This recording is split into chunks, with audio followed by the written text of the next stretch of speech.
Hello, everyone, and peace of Christ, all of you. Before we start, we told you before that we are going to start doing live broadcast in different channel, but look like until now, most of you do not even know about it. We will post for you the link, so please subscribe because we are going to move there, and we will do broadcast for some time in that channel. Uh, Maybe we will do a couple of broadcasts more until then, just to be sure that all of you knows about it. Today our topic is about the Quran calling us people of the book. You know, Islam as a religion, as many people call it religion, for me, I believe it is far away from even to be considered as a religion. Islam is a collection of cults, not even collection of religions. And uh, Muhammad, he had to go to his origin, which is as an Arab of Quraysh, who practice pagan practice, which is the Kaaba. There was 26 Kaaba in the Arabian Peninsula, and this is just one of them. And the Kaaba was a religious place and a practice of business, because religion always was a business, especially in the Middle East. And Muhammad is a businessman, and he described his religion in the Quran as Allah told him, "Should I lead you to a commercial, a bazaar, a business?" That is the business of Allah. The Muslims believe if they touch stones in the Kaaba, those stones, there is two corners. One have the black stone and the other one called the Yemeni corner. If you touch them, they erase your sin. And we know, and no Muslim can deny, that the Muslims kissed the black stone, and Muhammad himself kissed the black stones. And this is nothing but a pagan practice, going around a room, believing in a holy room, kissing black stones. Stones erasing our sin. If this is not paganism, what is paganism then? However, our topic today is about the people of the book. If we go in the Quran and we search in this, I cannot even call it a book. The Quran is a collections of, I don't know if I can at all call it article, statement. It's very funny and very stupid book. And by the way, I will open my pal talk soon. If there is any Muslim, he have the courage to call me and to prove me wrong that Islam is not based in a stupid book, I will be, be happy to have you. And this is the proof, the first proof we will provide today.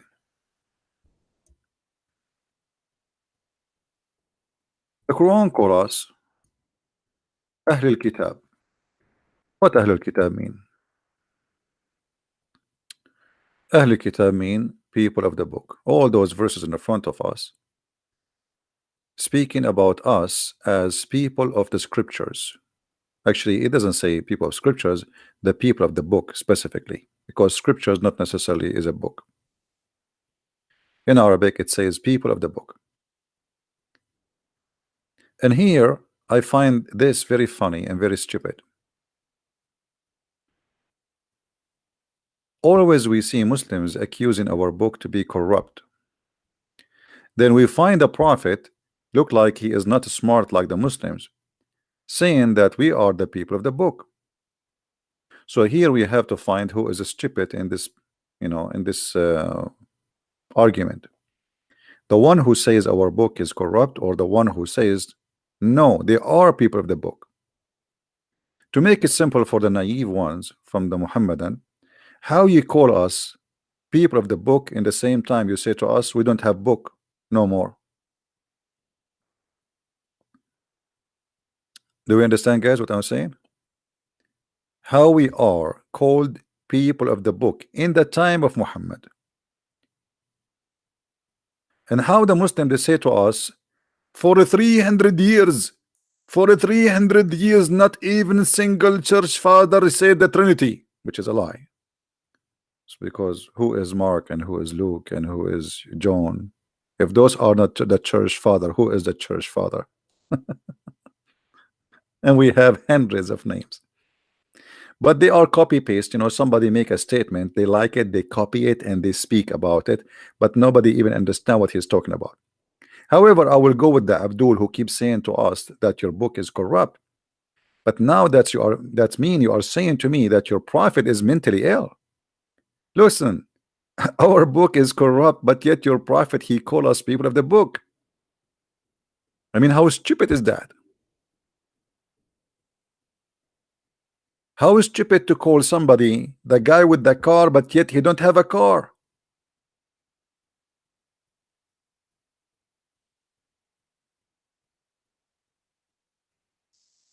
Do we have any Muslim would like to say something? No problem. We are referring to the Bible, the Quran referring to our Bible too. Don't you see? The Quran, when he call us people of the book, he is referring to our Bible. So how we are people of the book, yet we don't have a book no more? Because if we have a corrupt book, it's mean we don't have a book. That's stupid. That is literally stupid.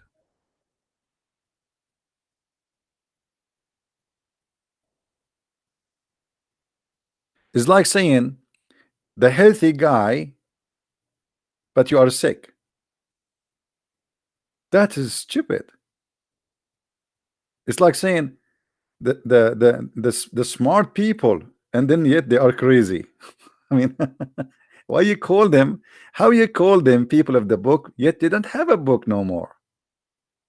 So either the Muslims today, they are corrupt people who have nothing to do with Islam, and because driven of their propaganda and agenda just to fight Christianity with any cause, with any mean, or Muhammad himself is an idiot, you do not know what he's saying.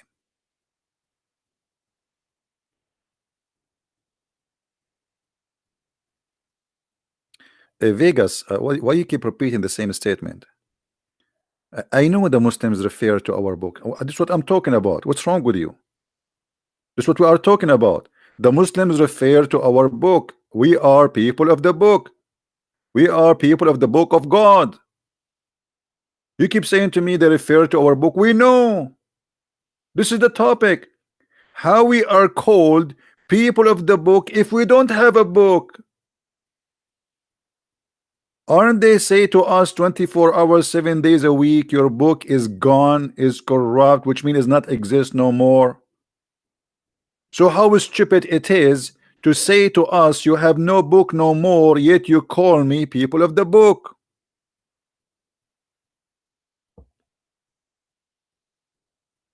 Do you understand?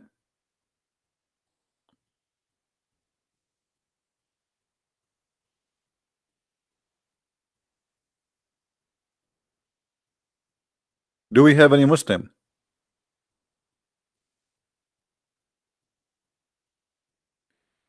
Any Muslim want to explain to us how stupid that idea is?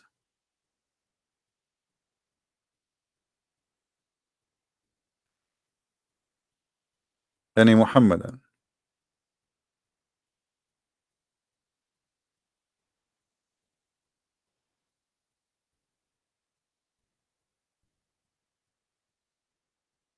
No Muhammad have an answer as usual.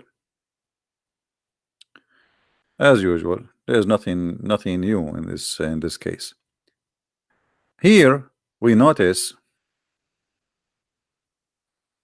and always actually notice, that the Quran speaks stupid. Because look at this. If you go just a few verses down, chapter 3, verse number 70. O people of the scriptures, why you disbelieve in ayat of Allah? I mean, how stupid that is. How they believe in the scriptures, which is supposedly the scriptures of Allah, yet they don't believe in the scriptures of Allah.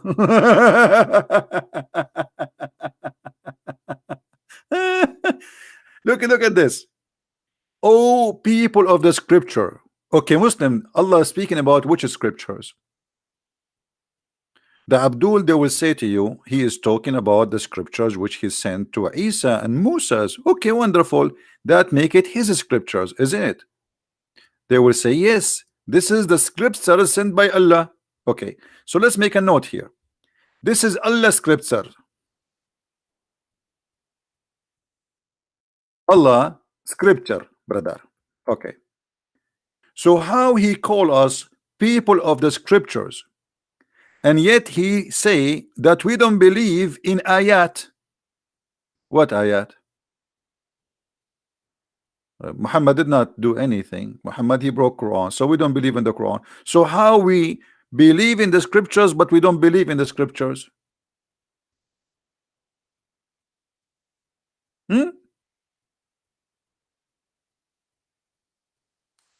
Between two brackets, the translator, he explained to you, he says the verses about Muhammad.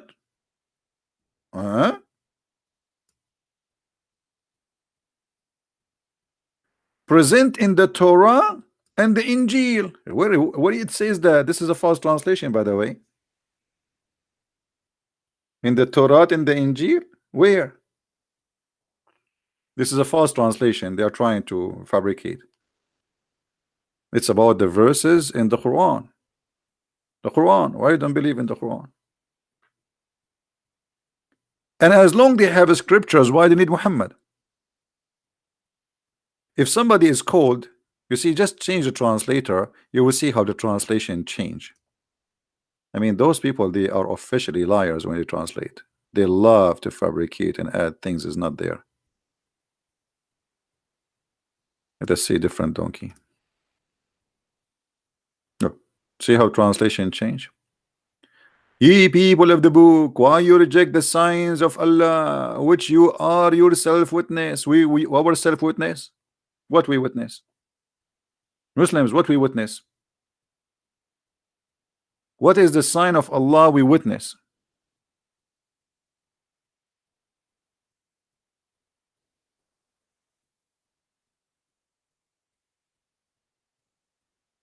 Any Muslim have an idea what this book is talking about? What signs? Like what?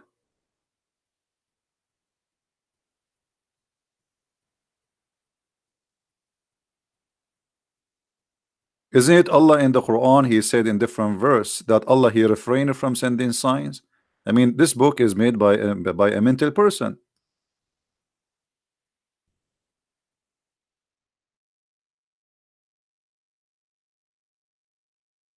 Read carefully.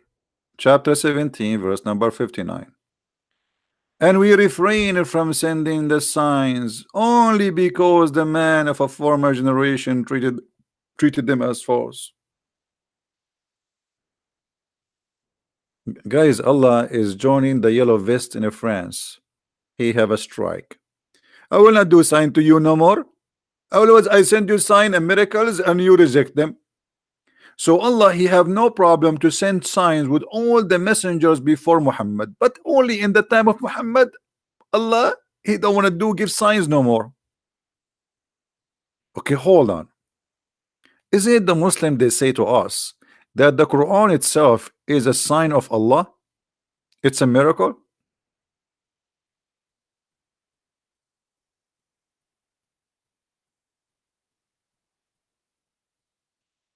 Muslims, how the Quran saying Allah refrained from giving sign, but the Quran itself is a miracle? Because that will be stupid. It's like saying to you, I am not going to make coffee during the time I am making coffee. Or I say to you, I am not going to talk, but by saying that I broke my promise not to talk. So how Allah refrained from sending signs, but by saying we refrain from sending sign, he made a miracle. And by the way, look at this amazing miracle. They said, you can you make Quran like this? So if you say, and we refrain from sending sign only because of man of former generation, that's a miracle supposedly. Nobody can make Quran like this. That's it. Can you make Quran like this? Let me show you something about the stupid challenge for making Quran like this.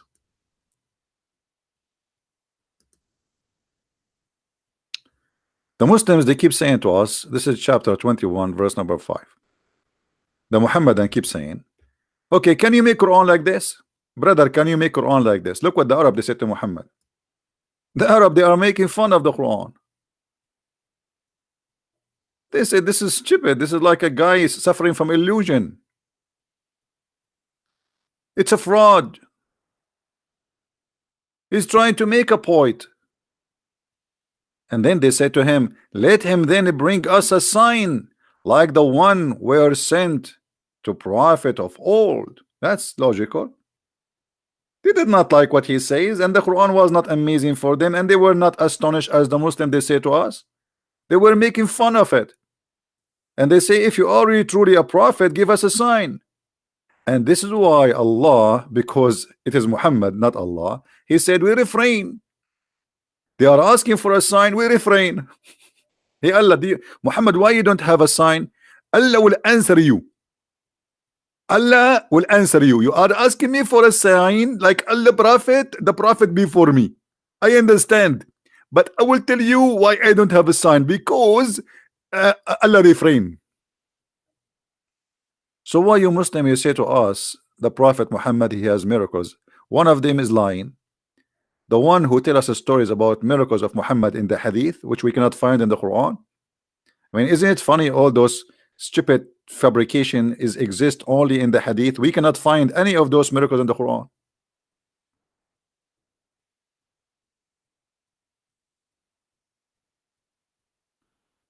Even in the Quran, we cannot find where Muhammad he went to the seventh heaven. We cannot. There's a chapter in the Quran, it's called the chapter Al-Isra, which is our reading from now, right now. If you go to the first verse, the Muslim keep talking about Muhammad, he took in a top of a flying mule to the seventh heaven, blah blah blah, 11. But it doesn't say that. Nowhere it says that Allah he took Muhammad to the heaven. I mean, isn't it stupid? Allah he have time to tell us about Sulaiman. He heard the ant saying to the other ant, hide. He have time for that, but he have no time to tell us that he took Muhammad to heaven.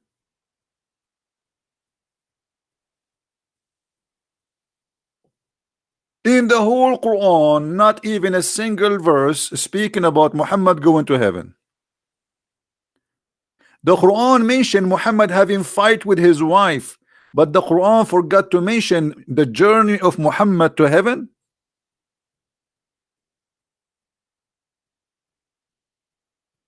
By the way, yesterday I went to heaven and came back. Don't ask me for witnesses. I always those things happen to me when there's nobody around.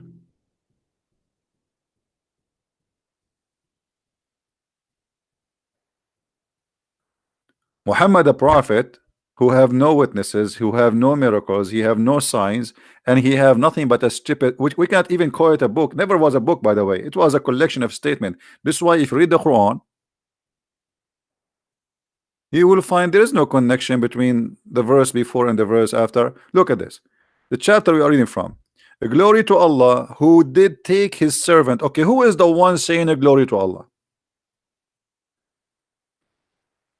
Muslims, who is the one saying a glory to Allah? How Allah he says a glory to Allah? Who did take his servant? Allah he says who? Allah saying a glory to Allah who took his servant?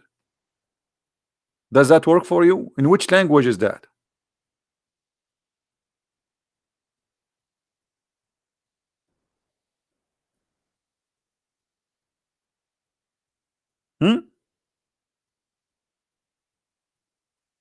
Obviously the book is written by somebody and he is making a statement, and then suddenly Muhammad he jumped from him going in a journey, suddenly speaking about Moses. What Moses have to do with this? What does verse have to do with this verse?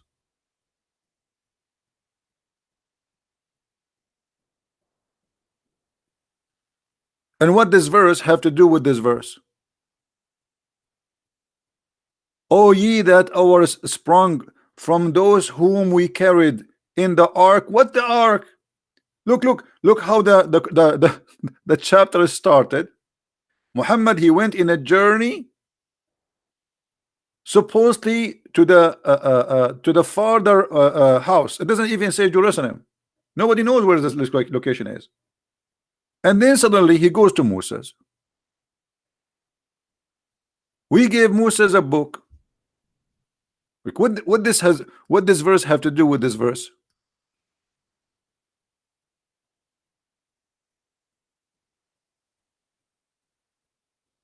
Huh? What this verse have to do with this verse? Nothing. This is what they call the flight of thoughts. And this is a proof that the book cannot be even made even by a guy. His name is Muhammad. This is a collection of statements. You know, they insert them everywhere. This is why they don't make sense. And then we gave Moses the book, and then he go to the Ark of Noah. What does have to do with this? And then from the Ark of Noah, we go and talk about Israel.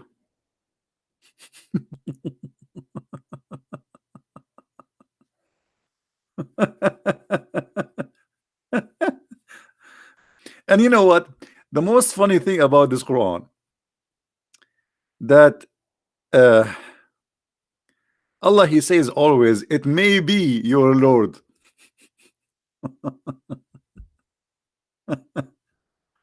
It may be. It may be. What Allah saying it may be? Allah saying it may be Allah, he will forgive you. What do you mean? Maybe who? Maybe how? Maybe nice to meet you. When we say maybe, it's mean the guy is talking, he is not sure. What do you mean maybe?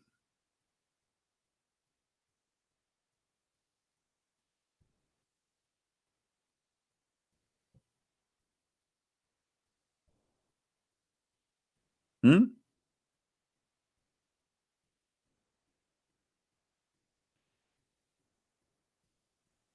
Do we have any Muslim would like to give me a call live on air in Pal Talk? Who is a Muslim would like to call us? A Muslim, he have a knowledge to give you a chance to defend your cult. Do we have anyone?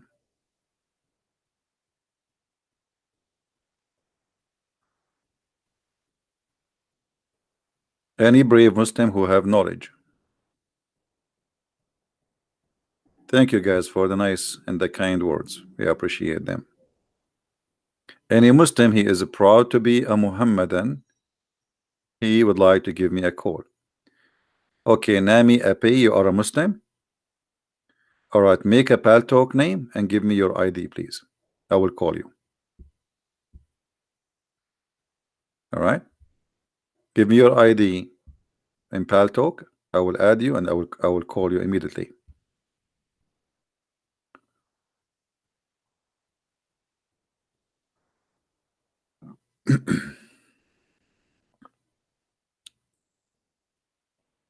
Yeah, but we need to have his name so we can call him. Any Muslim would like to speak to me live? You are more than welcome. Now here in this verse we have something stupid.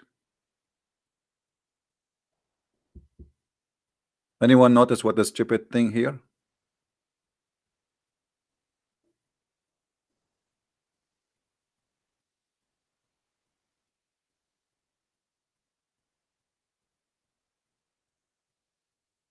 Anyone notice what is stupid in this verse?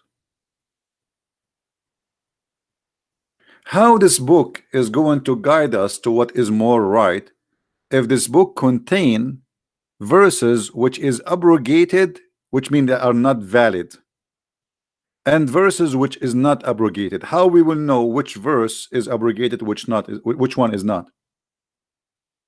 You know what I mean, guys? As an example,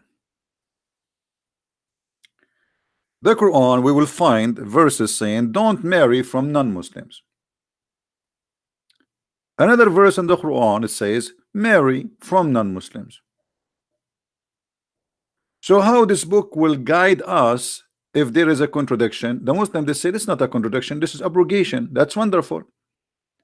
Where in the Quran it says that this verse abrogate this verse? Not only that, when you say this Quran, that's mean the Quran alone is enough for guidance, but the Quran is an empty book. As an example, where we can find the punishment for rape in the Quran? Nowhere. Where we can find the punishment for adultery for married people in the Quran? Nowhere. Where we can find that muta, which is one night stand, is forbidden in the Quran because the Quran allowed it in chapter 4 verse number 24? Nowhere. So how this Quran can be a book as a guide for the path? In fact, it is going to do the opposite. It's going to make us confused.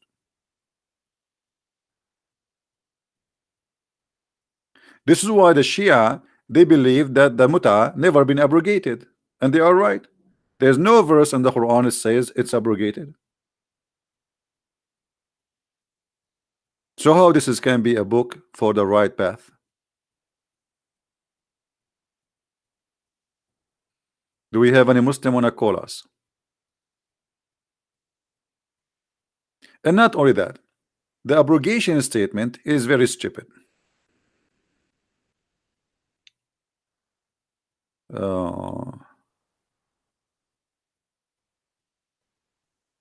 Mr. Trueheart, he can call me in Paltalk. I don't use Skype. Paltalk is for free. He can download it. The same he download Skype, he can download Paltalk. And the abrogation story in the Quran is nothing but a false excuse for a false prophet. And let me show you how that can be.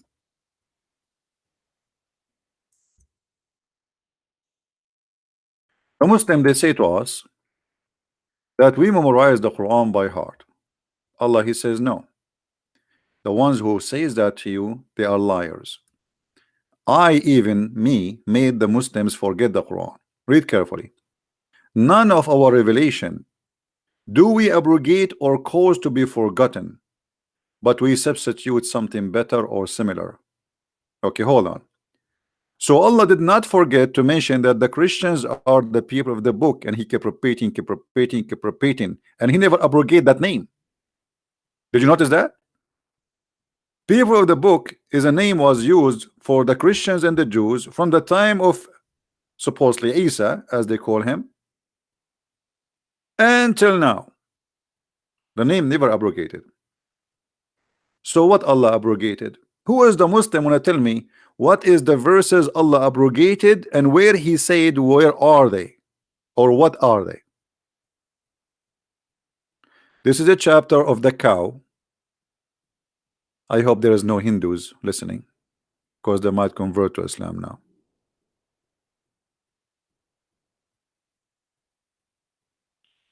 Any Muslim can tell me if this is a book which is a book of guidance, did Allah made notes that the verses, the following verse and the following verse and the following verses are abrogated? Because he just said there is verses we abrogate them. But now there's nowhere in the Quran says which verses are abrogated. So how we will know which verses are abrogated? Any Muhammadan?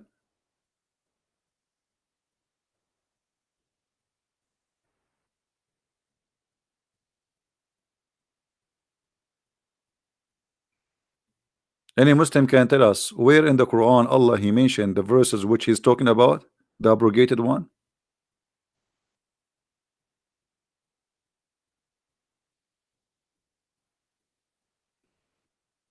Any Muhammadan? You see, when I say to you that I gave you a book, okay, and now I have my books. I make an they call it edition, right? If you change something in the book, they make edition.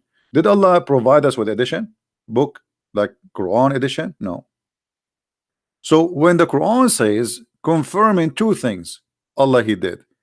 He caused Muslims to forget the Quran, and he abrogated the Quran. How we will know what is forgotten and what is abrogated? And again, guys, the admin, they are posting for you my other page in YouTube. Please subscribe, because soon we will start broadcasting there. This account will go for sleep for some time. Any Muslim can tell us. The Muslims, they say to you, well, in order to understand what verses are abrogated, then we have to go to the hadith. Not true. Even in the hadith, it doesn't say what is abrogated.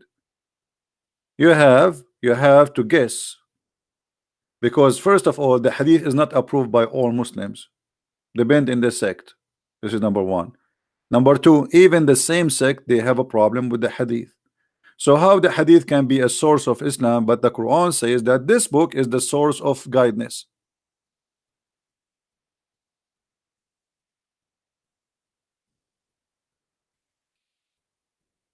Any Muhammadan?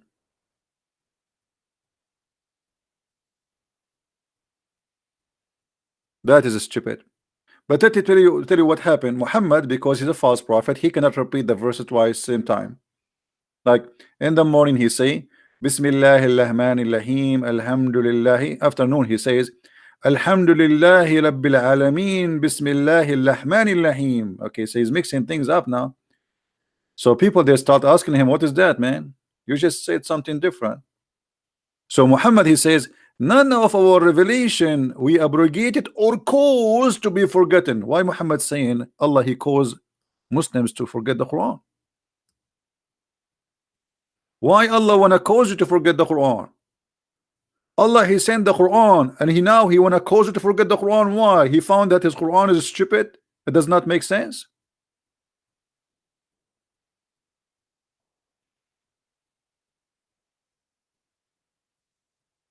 Hey Muhammad, do you understand me?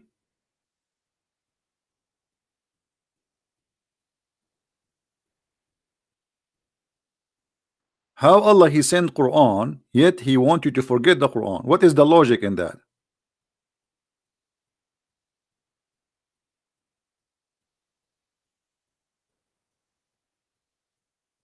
Somebody saying Bible also changed law according to time. No, this is not true. This is not true. That's a false argument. Bible never changed the law. There's a law that not come yet, and then there's a law come, which mean in the time of Noah there is no law where it says or Adam, where it says you cannot marry your sister. It's not the law change. In your religion, in the morning Muhammad he make a law, after 2 hours he changed the law.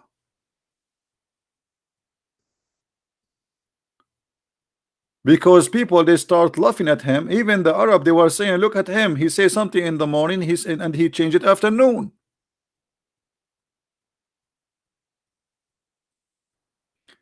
As an example, look at this law.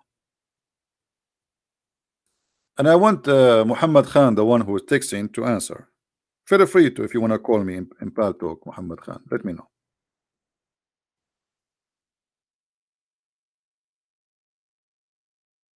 Look at this verse.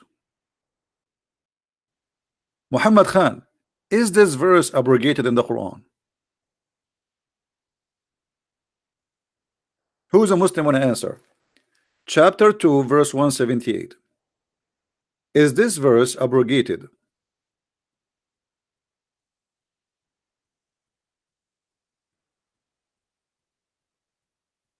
Any Muslim want to give us an answer?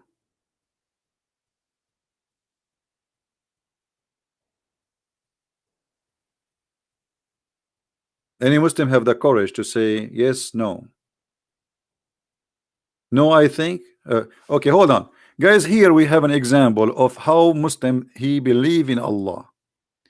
So the Quran is the book of guidance, but look what Muhammad Khan he said to us. No, I think. So how that can be guidance? I think. What if your thinking is wrong? How this book is a book of guidance and now you have to guess? And this is a very serious punishment, because if we follow it and it's abrogated, that will be a crime against God. If your God forbid you from following this verse anymore and you still following it, that's mean you are going to go to hell. Nice to meet you. Well, I have a bad news for you, Muhammad Khan. This verse is abrogated. You just said no, I think. Did he say, guys, no? As he think? Well, you are wrong. This verse is abrogated. Muhammad, he made this verse, and people, they start complaining left and right because this is stupid. If I kill your wife, you kill my wife? Since when? This is eye for an eye. Muhammad, he could not understand the law of Musa, which is an eye for an eye, so he created his own based in his stupid understanding. So in the case of murder, free for the free. If a free man kill a free man will be killed. But a free man will not be killed for killing a slave.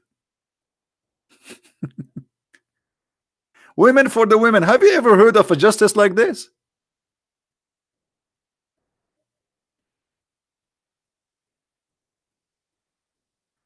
Muhammad, after he made this verse, he had to abrogate it. Right?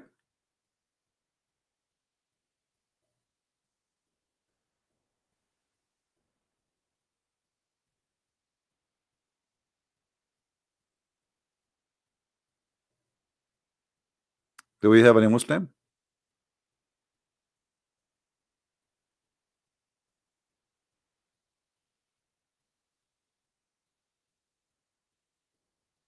Wife for a wife is not mentioned. No, it's mentioned. It says women for the women, you idiot. Do you know what women for a woman mean? Which mean if you kill my women, I kill your women. If you kill my slave, I kill your slave. If I am a free and you are a free, if I kill you, you have the right to kill me. The punishment is killing the free man. This is what it says. So yes, it says wife for a wife.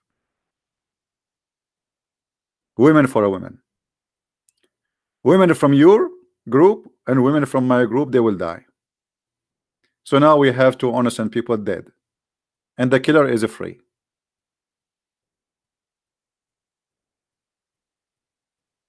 And you know what? If this verse is not wrong, why Allah abrogated? This is about a murder. Did the murder change? Correct, guys? If Allah is all wise, this is a law about murder. Murder, nothing changed. I mean, murder exists in the past, exists today, exists tomorrow. People, there's criminals, they do murder. Why Allah need to change this?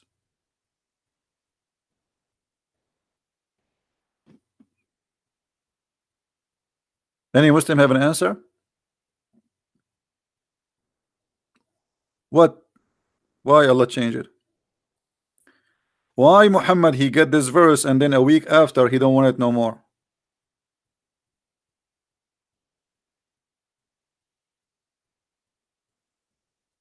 What do you mean I'm lying? Okay, let us go and read the interpretation. Shall we? Guys, I'm lying. Shall we go and read the interpretation? Okay, okay, hold on. I'm lying, brother. I'm lying. I'm lying. Okay. We go and see the interpretation. Let us see who is lying. In a second, everybody will see.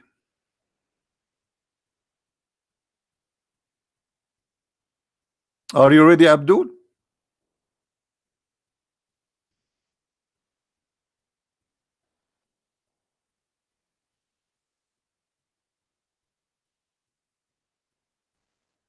Let us see who is lying. You're lying. You are lying. Read with me, guys.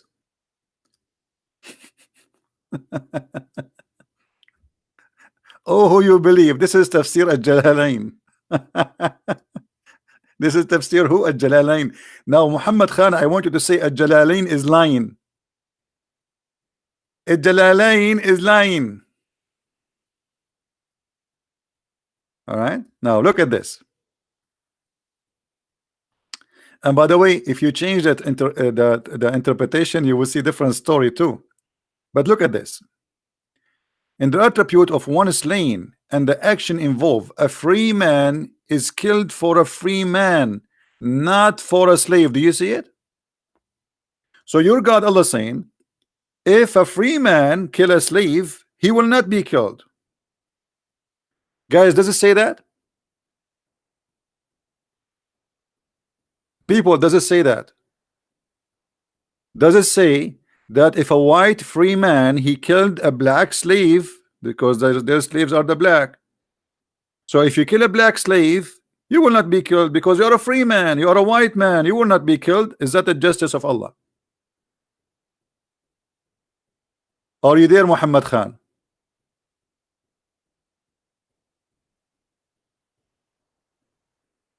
So who is going to be killed?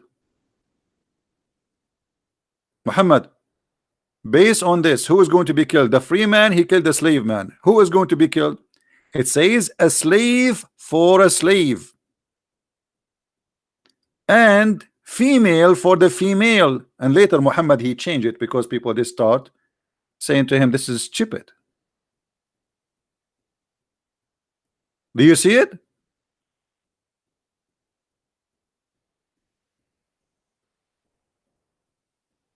Hey, my friend, here my favorite word is donkey. If you don't like it, please don't listen to me. Actually, I should not use the word donkey because donkeys are smart. It's an insult to donkeys to call somebody donkey when he is more stupid than a donkey. This is how I talk. You don't like it, you don't have to listen to me.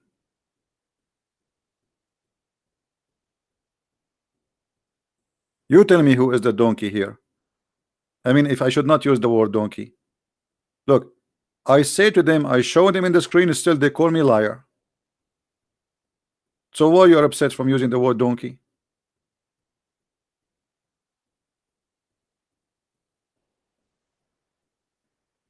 And by the way, the first suicide in the history of Islam was a donkey, and his name is Ya'fur. When the Prophet, may Allah bless him, died, the donkey, he jumped in the well and he killed himself. He's in love.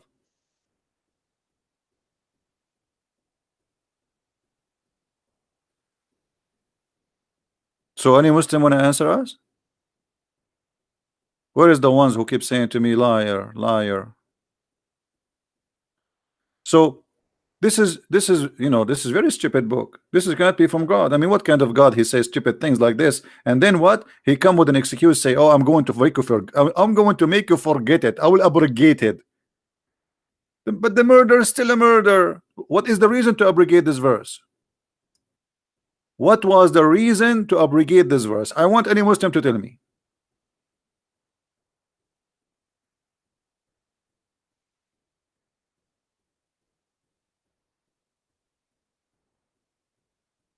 Were you ever afraid to live in the Middle East? I never been afraid wherever I live. Not me.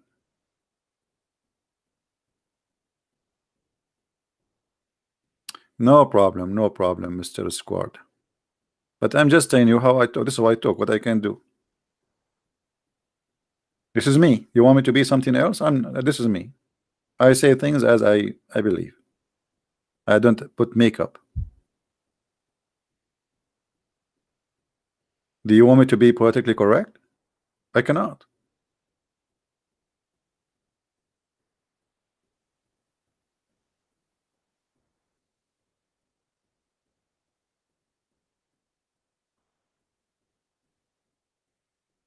Any Muhammadan, you have something to say?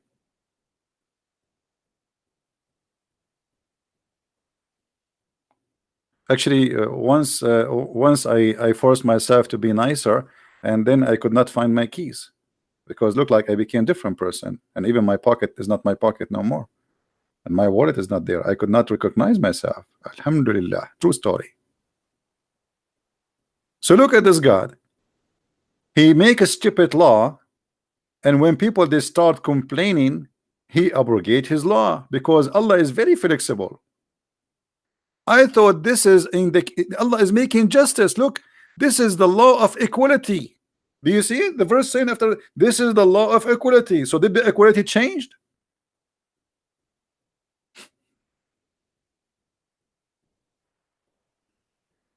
Change happen in every law? No, this is not true. Show me where the law changed. When in the case of a murder, we are talking about murder, not even about marriage. Murder is a murder. Where is the justice? So Allah justice was wrong? Obviously he was wrong. And Muhammad got busted.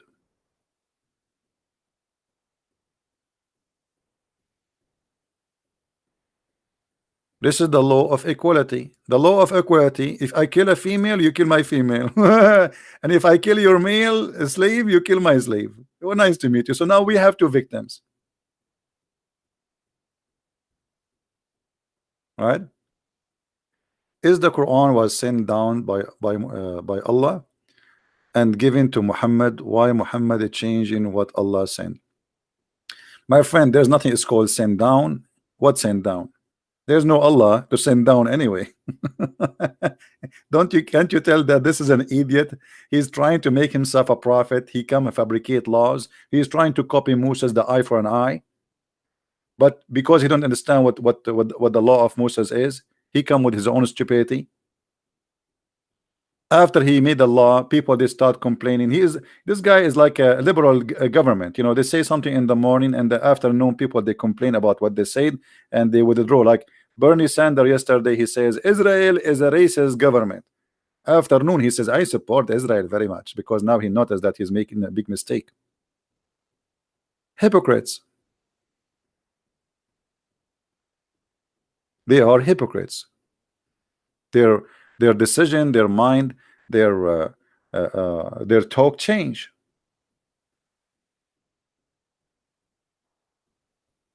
Any Muhammadan have something to say?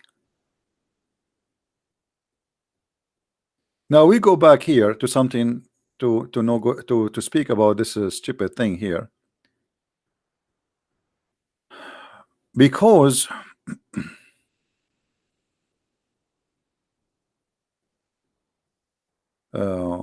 why you reject the sign of Allah, but yet he don't give us he don't give us the sign yet. Why you reject the sign of Allah? Here we notice something additional stupid. We mentioned it many times before, but let us repeat it again. Allah not only he calls you to forget the Quran, Allah will cause you to forget the Quran, but he will give you something better or similar. How stupid that is.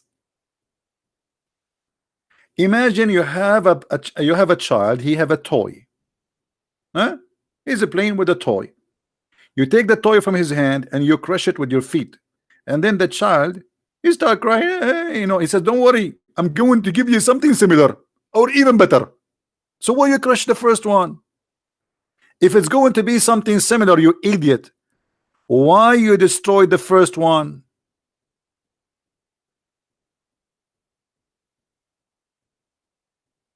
Any Muhammadan? If it's going to be similar, so why you destroy it?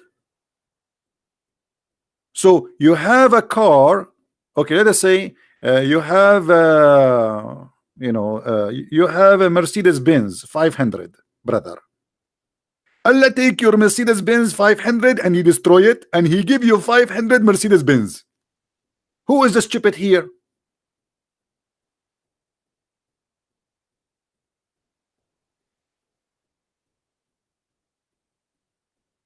What is the excuse? The excuse is very simple. Muhammad, he cannot repeat the same chapter twice. He cannot remember them. So he's saying to them, okay, I forget them. Hello, don't worry. Allah will give me something similar or better. Allah will make Quran better than the Quran. Allah will make Quran better than the Quran. Why? He went to school and his language now is better. How Quran can be better than the Quran?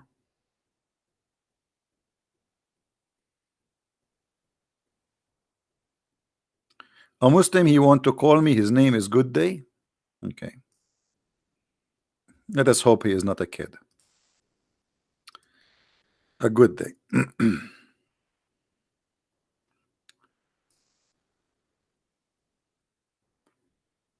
We will open Paltalk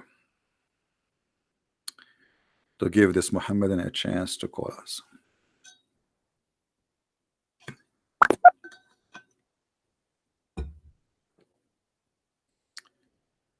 All right.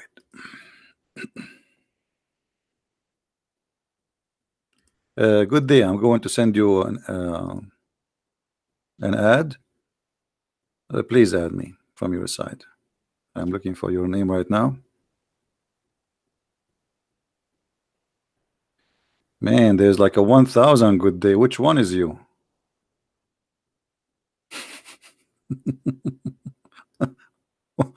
Which one of those is you? What is that? None of them fit with your name actually. What good day? I don't see you. I mean, you need you send me an ad from your side because I cannot find you.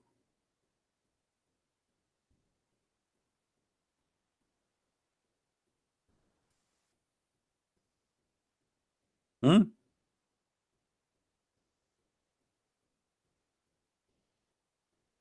Which one of those is you? There's like 1,000. Which one? None of them fit with your name, really.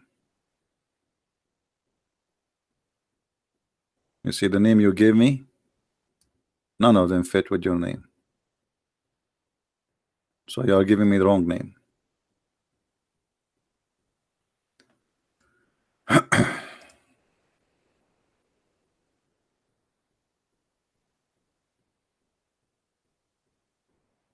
Yeah, I just told you, you cannot find it. I just searched, I showed you. You send me a text message from your side. Add me.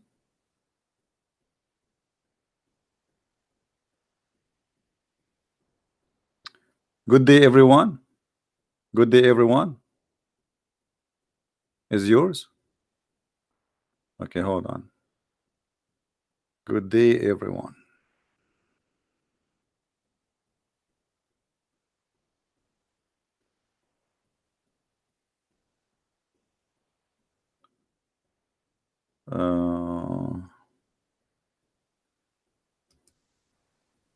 Let's see if this is yours. Here we go. We send for this name a hi. All right, you can call me if you want.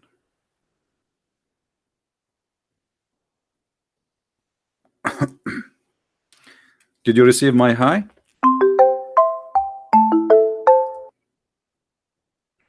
Hello?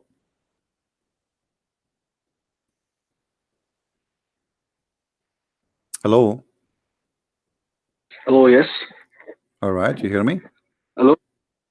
Yeah, can you hear me well? Yeah, I do. Go ahead. What do you want to say to us? Okay. Let me emphasize on 2 points. All right. Yesterday, I messaged you under the nickname of Iskender. All right. I am an ex-Muslim, All right. and you thought that I was playing, but actually, I have one question to you, and I hope that you can answer me. All right. And the second thing, that I don't smoke. Okay. That's wonderful. So my question is regarding perfection. Perfection. Yesterday, What perfection? yeah, yesterday, I'll explain. Okay. Yesterday, I told you why God did create Lucifer as perfection, as a perfect being. And God created Lucifer as a perfect being, while he knew that this perfection What do you mean will by lead what do him. you mean what do you mean perfect being? It's stated in the Bible that Lucifer as the signet of perfection before Yeah, his falling. this is God, no, this is about God. He created an angel. The angel. He did not create Lucifer. He created the angel. yeah, The angel who himself he chose to be the bad person. So God yeah, I created know. things in perfection. Even Adam, he was created in perfection. But when he disobeyed God, the perfection is taken from his nature, which means he suffer, he die, he gets sick, etc. So God created Okay, everything in perfection, but he have control of everything in the same time. So now Satan or this angel or the fallen angel, he decided to become Lucifer. But that will not change the yeah, fact that he is still the perfection. Here is not about you being, because only God is perfect. The way you are talking about it, I know. the way you are trying to say, because perfect is about we don't make mistakes. This is what perfect mean. Yeah, If you want to go in the meaning you are trying to say to it. Okay. okay, but in the Bible it's stated that God didn't want sin for his creation. But from my point of view, I can tell that perfection was the lead point of sin. No, you see, God, God, he don't want bad things to happen to you, but he don't intervene with your decision. If you go from the beginning, you will see the story that God, which is a simple story, God said to Adam, don't do this and don't do that.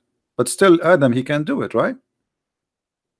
Yeah. Okay, so the perfection, God, he's given him perfection by helping him about taking decision. But still, he is free Hmm. to accept the decision or to reject the decision. Yeah. And Okay. then So by when he what I reject, understand, yeah, that perfection will be given. So when someone is given the perfection, it means that he will get the knowledge of bad things no, and no, good things. nobody have the knowledge of God, and perfection have nothing to do with knowledge of God. The knowledge of Adam, the knowledge of angels still is very limited compared to God. So he gave us what we need to function in the job which supposedly we're supposed to do. So to survive, to live in the nature we are created for. As an example, the bees, they have the nature, where it make them able to survive, but they cannot do more than what they And so again. what they like. The insect, the bees, they knew Hmm. they knew they are designed to make honey.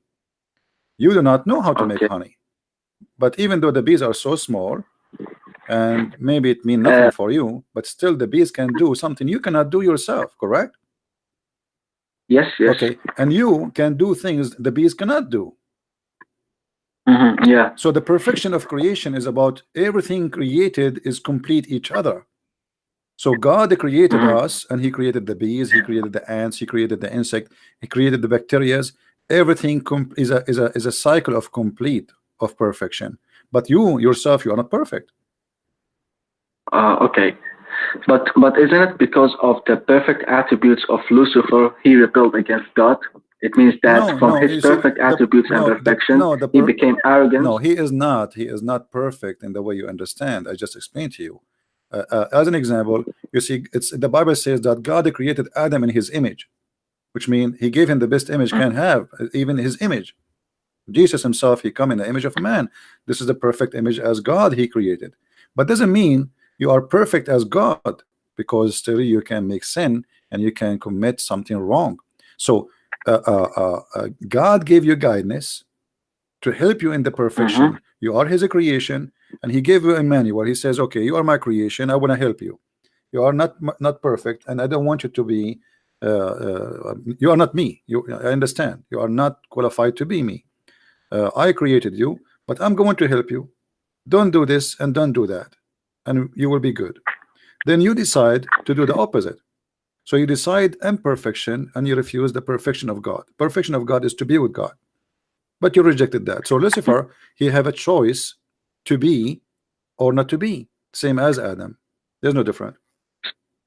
You So understand? Lucifer, which is Satan now, is not perfect as he was He before. was never perfect in the way you are trying to explain it to us. You think he is perfect as God. Only God is perfect. I just told you the perfection, Yeah, yeah. the perfection you are talking about. He, like, like when God created me, he created me a perfect human being, nothing else. The perfection is Hmm. about being a human being, not about being God. Otherwise, Yeah. now we will have two gods. One of them is Lucifer, and the other one is our God. This is not what it says. So God gave them the perfection to be angels, to serve God. Hmm. But Hmm. he love his power. He is, he's powerful. He have amazing power. And now, okay, why I want to obey God? I'm going to be a rebellion. I'm going to be my own. I will rule my own kingdom. All right. And God, uh, we as a Christians, we believe in a free will. We are created, but not to be his slaves. Go and live Hmm. and do whatever you wish. I told you what Yeah. not to Okay. do, and you choose to do the opposite. This is your business. I am still, at the end of the day, God is in control. Lucifer is Lucifer, man is a man, and then still God is going to judge all in the judge. So God, he gave you, let us say, a space of time and a space of a space, like land and to live in. So he gave you the space, and then when your time is up, you are going to be either rewarded or punished. So here, But perfection is not what you think. You are confused, and you are reading translation. Perfection here, that God, he created a perfect angel. Nothing is missing. God, okay. God But created a the perfect human the question being. Yeah. the question here. Okay, I'm with you that God didn't create Lucifer as perfect as he, but he created with the high standards, which is he's higher than the other creations. Didn't God know that from these high attributes, comparing to the other creation, he will deceive the other creation to do the wrong things? Yeah, see here you have the same problem, maybe because you have in the background of Islam. Do you remember the story in chapter 18 where the prophet Al-Khadr, he killed a child because he, when he grow, supposedly he will be a rebellion to his parents? Yes, You yes, know the yes. story? Okay, but this is not fair. That's mean God, he is going to punish you for he is knowing before you're doing. Oh, okay, yeah. So that's not fair. I mean, okay, well, I know he will do, but that still will not justify punishing for what he will do, but yet he did not do it. Hmm. All right. So because the nature Yeah. of God is about justice, I'm not going to punish you because you did not do, because you will do it later, and I have knowledge of something you don't have knowledge of. Oh, okay, I see. That will make God himself a criminal for punishing you, yet you did not commit the Yeah. crime. So God, he gave space for his creation to He gave a space. consider that. He created you. And you see, we don't believe in it the same as Muslims. Like God. The only faith we have right now, we believe in faith in certain way, very limited way, which means that God, uh, when He created Adam, He created him first to be in heaven, to live forever. Correct? But then Yes. when Adam broke the command of God, then the faith changed from living forever to live by nature, which means your body will get old, you will get sick, you get killed, you die by cancer, you die by diseases. So you are by yourself, you are by your own. So God, he took the perfection of living forever from the human being Yeah. as a Okay. penalty, The not as a God, reward. the God. Okay. Anything else, Hello. my friend? Yes, anything else? Uh, the Garden of Eden was in heaven or in earth? No, the garden in Islam, the Garden of Eden is in the sky, supposedly, which is funny. But in the Bible, it was in the ground. And based on geographic understanding of names, it is close to Turkey now. But still, it was a perfect place because It's a God garden. Himself It's in a garden. You that see, place. God, He can make a place perfect. Doesn't matter where. Like He can make heaven exist in the middle of the desert. You know. So it's not the place is the problem. The problem is what you did in that place. So that I, place I, I can mean, be, I yeah. mean, in terms of holiness, it means that only pure creatures can get inside this garden because God was there. No, God is everywhere, my friend. God is not only there. Does you see? Don't be. I don't wanna insult you, but don't be naive. You see, when the Bible speak about Adam and Eve's story, this is a very simple story to make you understand that from the beginning, the reason we are not in heaven, that human broke the command of God. Like, Okay. do you really think God he care really about eating an apple? Is that what the story is about?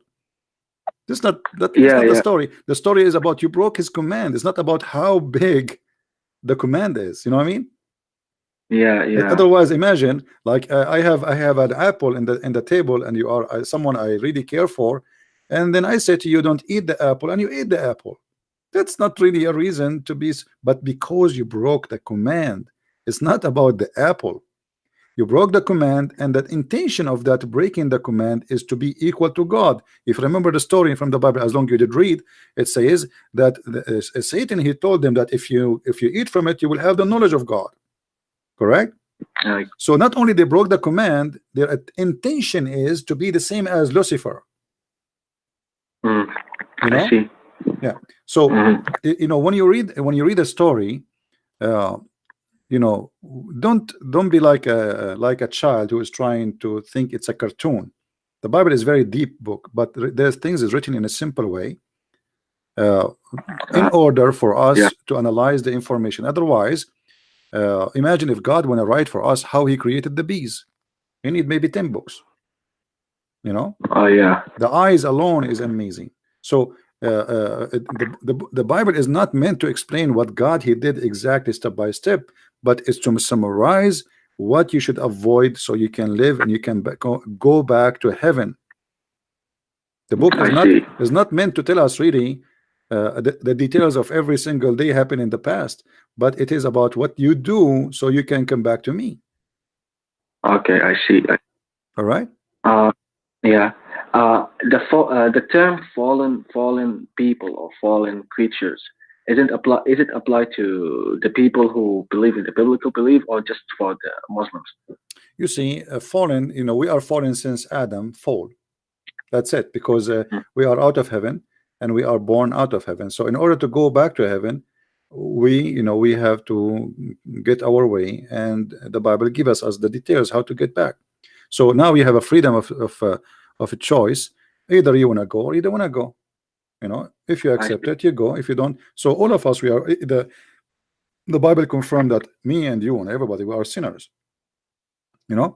So every human is a sinner, and he is short of a grace, short of holiness, and in order to get back to where he used to be, he have to go back to be the same as Adam was before he commits sin. In terms of spirituality, because you said that Adam was created in the Garden of Eden, which is in earth. So I Yes. can't say that he was fallen from heaven. No, the fall is not about falling from heaven or from where. The fall is you fall into hell. You are falling Ah, out of the mercy of God. You are out, but still you are not totally out. Still, he give you a space, as we said, to come back. So you are I see. falling. You are falling from heaven, but doesn't falling is not about high and low. You know what I mean? This is not about Mm, first floor, yeah, second floor. Who care? This is about where are you now from God. Are you close to God or you're far from God? So if you are far from God, which means far from his mercy, you rejected his mercy, that make you fallen. It's not about how close I to see. you are by distance. Our God, we believe right now as we speak, he's with us. So he is not in a place, and that will make us okay. In order to go, we have to go and take elevator to go there. That will be silly thinking. The Muslim think this way, you know. I see. The I Muslim see. think Yeah. that there is seven heavens and there's ranks and etc. and floors, etc. We don't believe in this. Yeah. Yeah. Yeah, but my friend, as long you said to me you are an ex-Muslim, what make you leave Islam? What made me believe Islam? Well, there's a lot of reasons, but the main reason is that in Islamic belief, they believe that the Quran is a perfect book, which means it's a huge claim. Which means that if we found one mistake, it means the book is wrong. And I found a lot of wrong statements there. So it means Hmm. that the book is not How from long God how long Himself. ago you left Islam? Well, before 1 month, I guess. Oh, is that after watching my videos or nothing to do with my videos? It's before watching David Wood videos. He's the one who the first videos were from David Wood. Okay, that's good. Well, I'm very happy for you. That's you found your way. And what do you think about Christianity now? Well, I'm considering it, and like I said, I gave you my question, and this is one of the questions that I looking for answers for it. And yeah, I like the Christianity belief. It's really deep, Hmm. and yeah. Don't you miss So I'm doing don't you miss the 70 version, 72 version? Don't you want to get them back? 70%. No, I don't. Well, you know what? I invite you, as long I take a chance that you call me, and I invite you to accept the Messiah as your savior. You know. I actually prayed for the Messiah yesterday, so I can find my way. All right. And if there's any news after you prayed? I contacted you. All right. So you prayed to the Messiah, and maybe the Messiah he send me in your way. Maybe it worked this way. And my friend, if you Yeah, have any maybe. question about the Messiah, I will be happy to help you. But let me invite you to accept the Messiah as your savior, because you never know. You see, God, he gave us a Yeah, space, as we said, time and a space, but our time might be taken from us any moment. And there's no guarantee that you will have time for tomorrow. So for me, I take advantage of this time So I might be able to help you to accept the Messiah. So I invite you right now to accept the Messiah as your Savior. Already you pray to the Messiah. That's mean you believe in him. Because I will not pray to someone I believe he is a lie. Yes, yes. So why you It's don't? a huge step for my life. So So why you don't say yeah, why you don't accept him? I mean, you prayed to him already. yeah, yeah.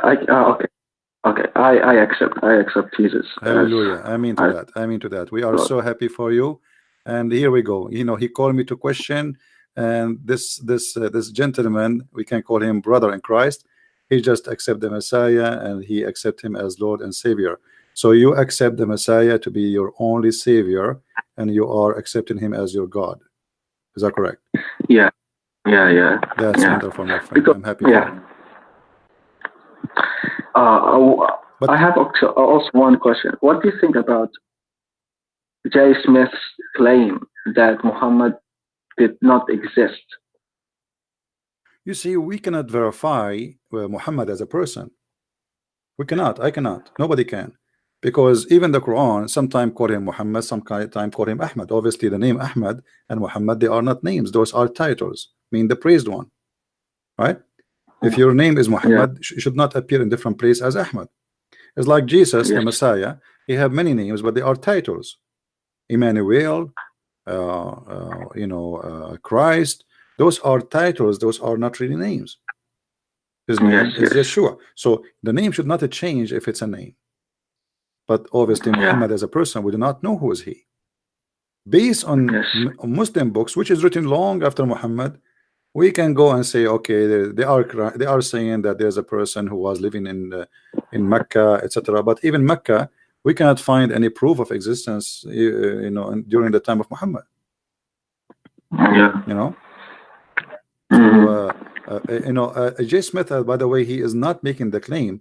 He is taking a study of a historian who did his own search. In the beginning, actually, I saw this historian. I saw J. Smith presentation.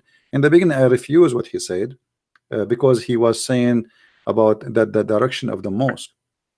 But Yeah, some of those mosques, I look at them, they are not built to be a mosque. They were facing the wrong direction, not the Qibla, because in the beginning they were not built as a mosque. So based on that alone, I will not accept. But then I watched the movie of the historian who made this study, and it's very convincing. So yeah, there is no Mecca and there is no etc. But for me, I don't waste my time with this because I debate Muslims about their belief, not about what they don't believe. You know what I mean? hmm, The Muslim don't believe hmm, that Muhammad is not exist. So why want to debate about it? You know, so sure. I break the belief, not the non-belief. They don't believe in that, so why I want to waste my time? I will leave that for somebody. He take care. I have a question for you. What about your family now? You today you accepted I'm living. Christ. I'm living with them right now, and I don't know how to tell them that. Are you Especially, single? If you don't mind to I'm say, not big enough. are you single? I'm still single. Oh, I'm a 19 years old kid, all right. so I Well, don't know you, how to you are a counter. man. 19 years old. You are in your own, and you can make decisions, and don't worry about anyone. Do what is right and don't Hmm. be a fool. If my parents, with my respect to your parents, they believe in such a foolishness, does that not an excuse to for me to follow the same foolishness? There's people Yep. they do not have the courage even to say this is foolish. That's the whole story, because it need a lot of courage too. Yeah, they are delusional. Yeah.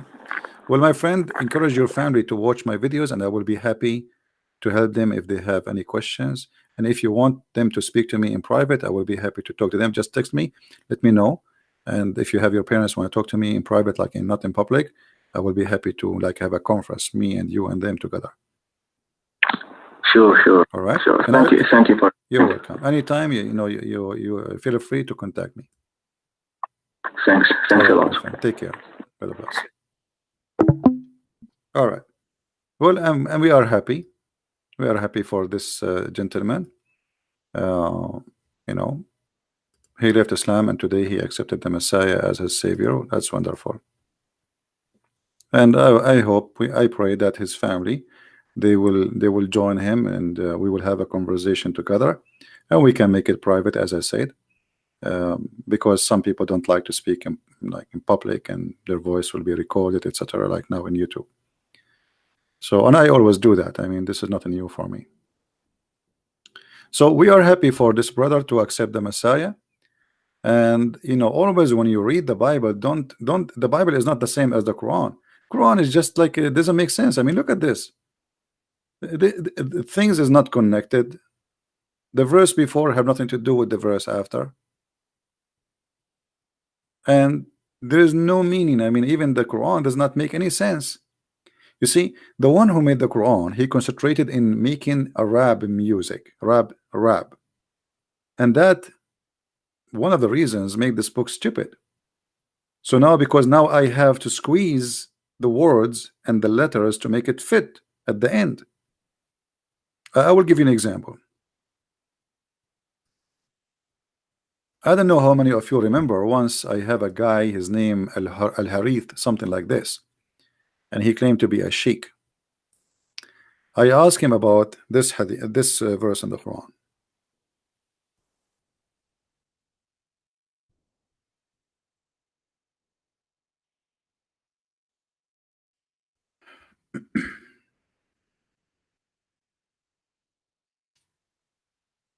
If you go in this chapter,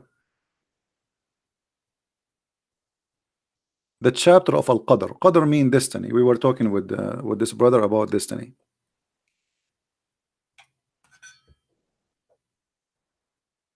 Those who speak Arabic, they will notice that Muhammad, when he fabricated his Quran, he is just making Arabic music.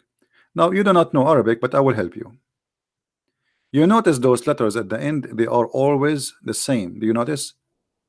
R, R, R, R, R. Do you see it? The first one here is not part of the Quran. This is fabrication from the Muslims. So do you see the letter? So Muhammad, he need to continue his statement, and they have to end with the letter R. And this is funny that God, he want to do that. I mean, what the point? This is can happen in Arabic if you are trying to make a poetry. And by the way, Quran is not a poetry, because it is very down low in the as a fabric of language. It's stupid. It's you know, we call it in Arabic saja, but this is even the bad saja. So look what he said. Inna anzalnahu fi laylatil qadr wama adraka ma laylatul qadr laylatul qadru khayrun min alf shahr تنزل الملائكة والروح فيها بإذن من ربها من كل أمر سلام هي حتى مطلع الفجر. So he have to end with the far r. And look at the translation, and that make the Quran a stupid book. We have indeed revealed the message in the night of power. The Muslim translate the Laylatul Qadr, the night of power. And what we will explain to you about the night of power is, okay, what it is? Nothing. I mean, he just said to you, and do you know what is the night of Al-Qadr? Okay, what it is? The night of Al-Power is better than 1,000 months, but I thought you are going to tell me what it is.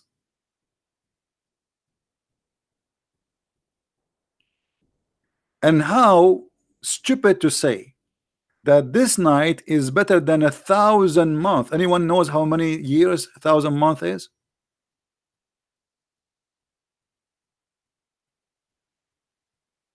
How many years 1,000 months? Somebody give me a number. Any Muslim?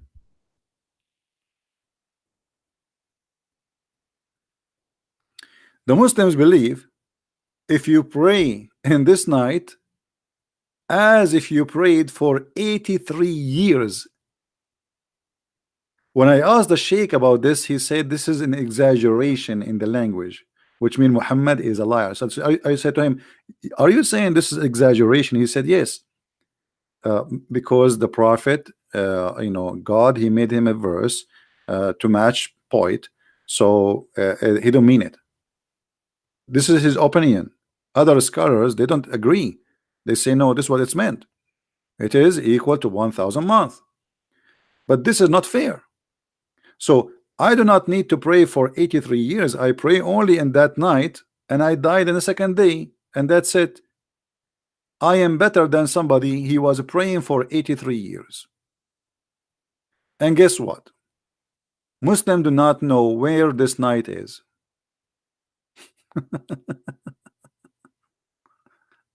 You know what I mean? Muhammadan do not know when this night happened. So how this night, and there is a story in the hadith. Muhammad, he run to tell his companion, because people, they keep asking him, okay, you told us that the night of power is better than a 1,000 night, but when was the night?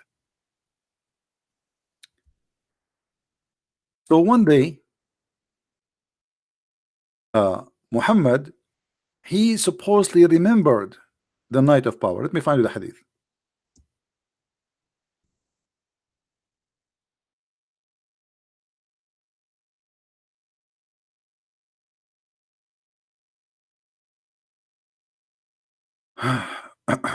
Just to show you how we get Muhammad busted.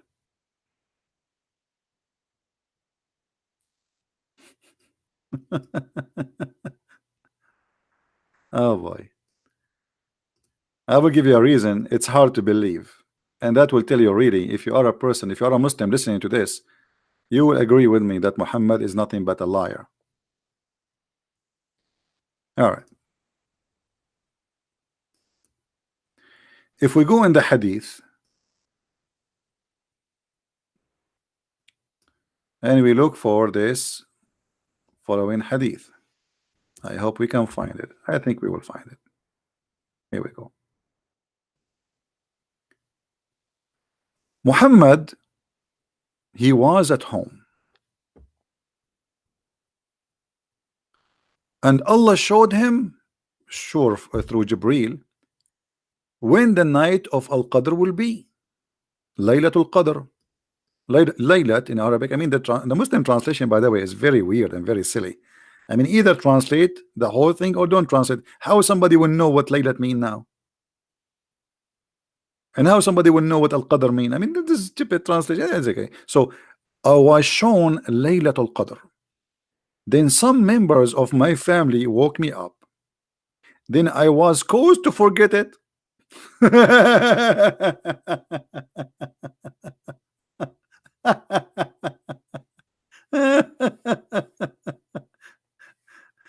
Hello?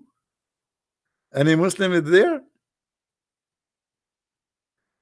So Allah, he showed him Laylatul Qadr and somebody wake him up and he forgot it.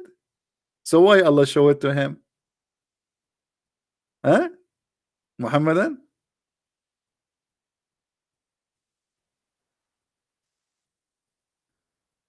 Hello? He's a liar. And then he said, so seek it in the last week. He don't know which day. Maybe in different hadith he says in the middle of the month. In the other hadith he says in the last 10 days. In the other hadith he says in the last 3 days. Muhammad is nothing but a big fat liar. Who is the one who showed Muhammad when the date of the night of power? Allah. So what do you mean somebody woke you up and you forgot it? Allah could not keep it in your mind? Why Allah show it to you?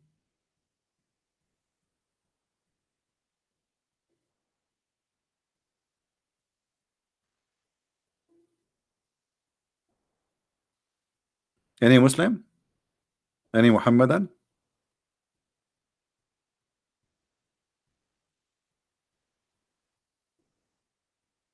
I was showing Laylatul Qadr. Muhammad, who showed you that?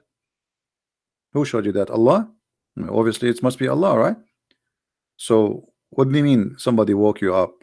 Allah, he could not keep you remembering it? So why Allah showing it to you?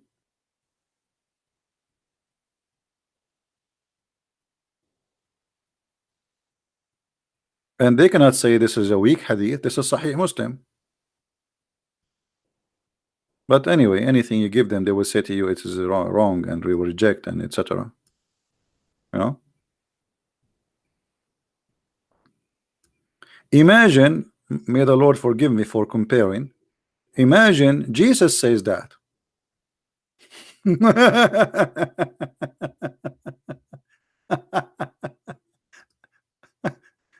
I mean, you Muslim, don't you notice that there is something stupid here? What is this? Who is the one who showed him when the date of the night of power? You will say Allah. Okay. Allah showed it to him. Why? Don't Allah know that he will forget it in after a second after he wake up? So why he showed it to him? And why he still remember that it was shown but he forgot the date? He just woke up. I mean, how he forgot it but he remember it? You know what I mean, guys? When you say I was shown, that's mean you remember what you've been shown. So how you remember what you saw but you didn't remember what you saw?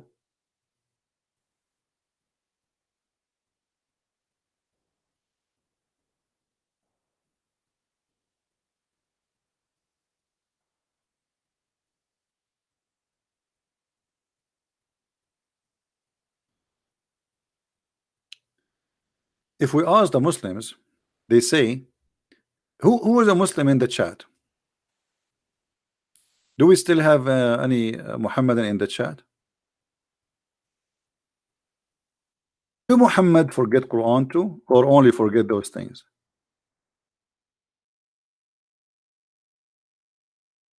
Any Muslim want to help us?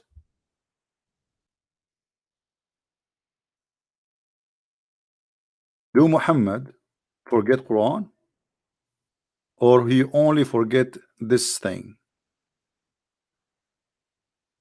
Any Muslim want to say something?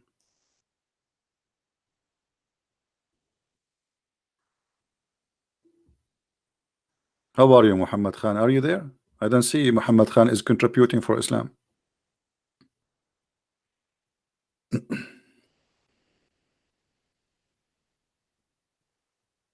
Did Muhammad forget Quran? Any Muslim want to help me? Muhammad Khan, are you there? Did Muhammad forget Quran?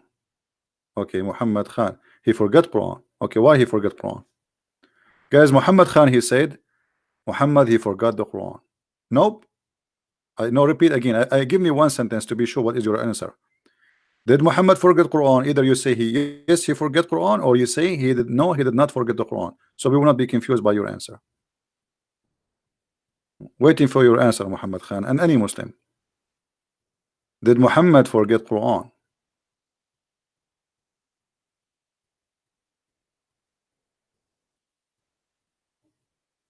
Give me a full answer. Type no, Muhammad did not forget Quran. So we will know what you are saying no about what. Maybe you are answering somebody else in the text.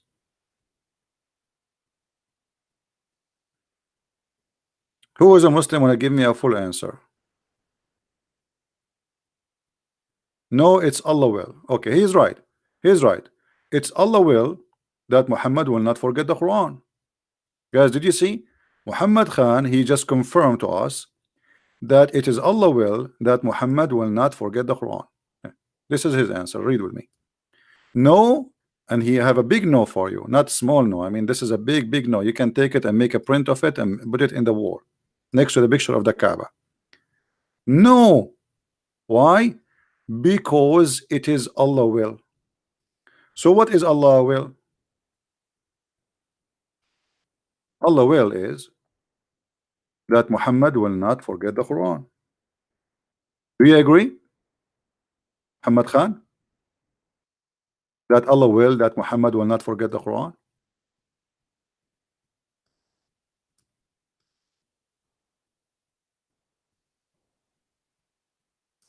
Chapter 21, verse number 5. Oh, hold on. This is not the verse we want.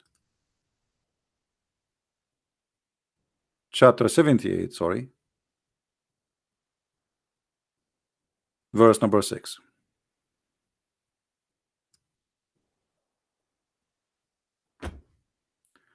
We will give you Quran and you will not forget. Do you see the verse? Guys, do you see the verse? We will give you Quran and you will not forget. Do you agree, Muslim, with this verse? So if Muhammad forget Quran, That's mean Muhammad, he proved to us that he is a false prophet.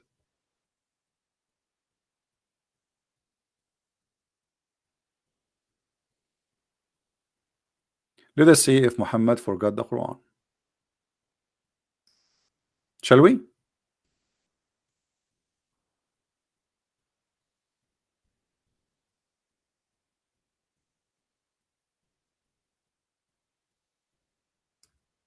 Let us try to find the hadith. Here we go. Do you see it, Muslims?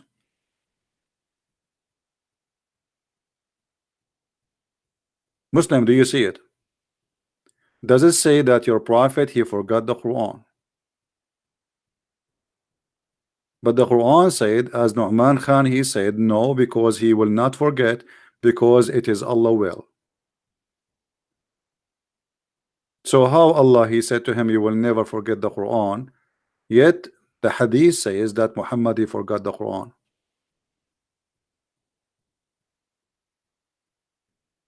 Are you there, Muhammad Khan? Are you ready to leave Islam, Muhammad Khan?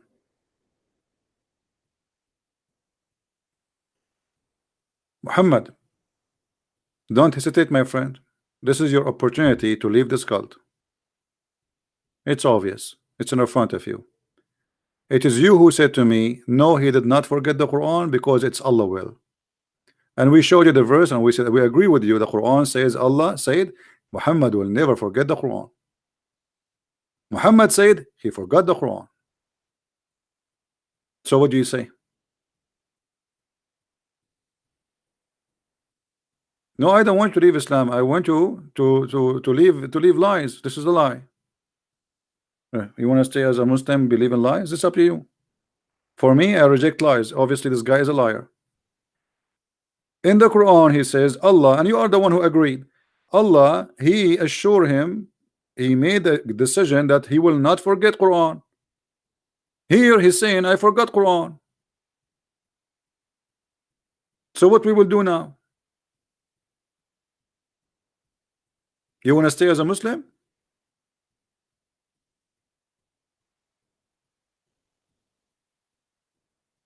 So just because you had a family, you will not leave Islam. That's not an excuse. So let us make it clear, Muhammad Khan. You agreed now that Muhammad is a liar, but because you have a family, you will not leave Islam. Correct, guys? That's what he's saying to us. Look what Muhammad is saying. I had a family and dots after that, which mean understand my situation. But that's mean you agreed that Muhammad is a false prophet.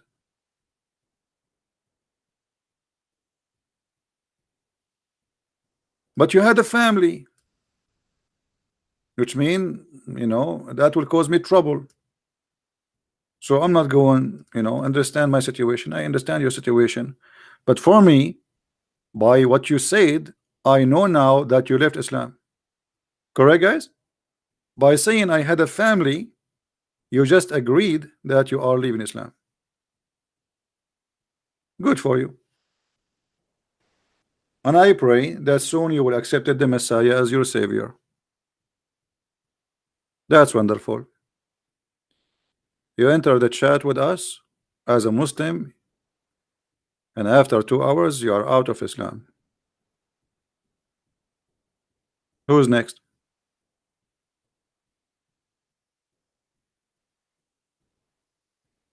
Muhammad obviously is lying.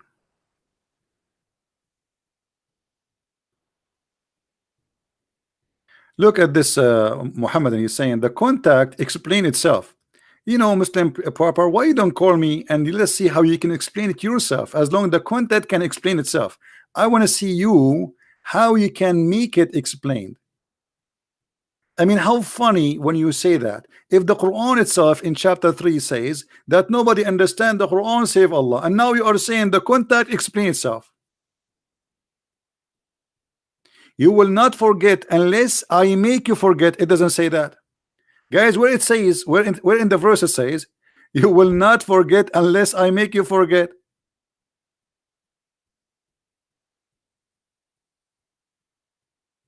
Guys, where it says that? Anybody can see me, show me where it says that Allah will make you say, will make you forget?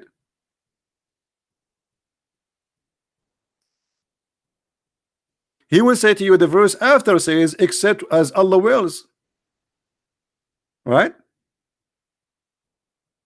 But the Allah wills in the other verse, it says Allah will make all the Muslims forget.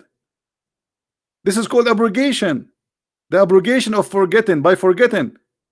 But here we have a Muslim remembering the Quran, so Allah did not make all the Muslims forget, only Muhammad he forgot. Guys, you remember the verse?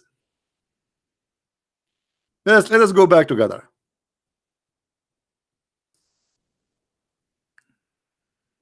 Let us go back together so we can laugh.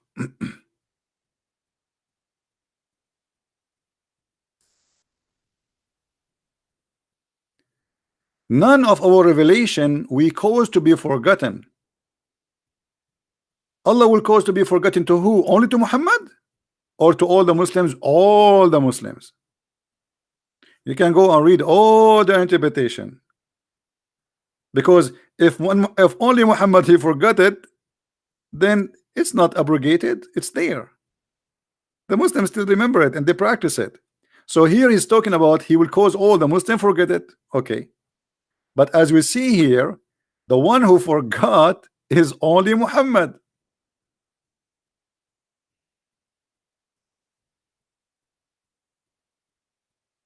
What do you say?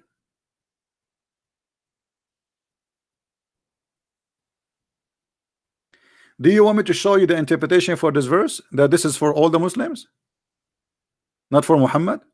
All the Muslim will forget. The abrogation will happen to all the Muslim, not only Muhammad, unless you are saying to me Allah abrogated verses only for Muhammad. That will be funny, isn't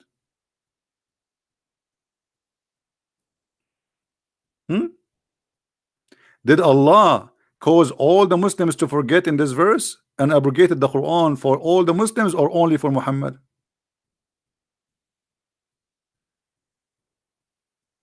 Are you there, paper Muslim?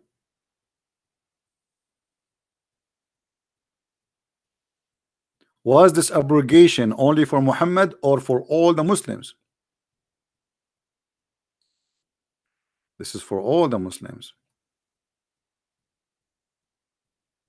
But here Muhammad he got busted.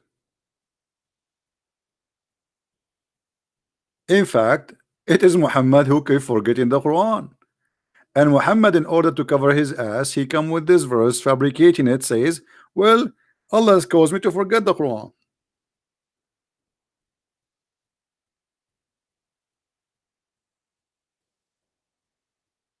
Right?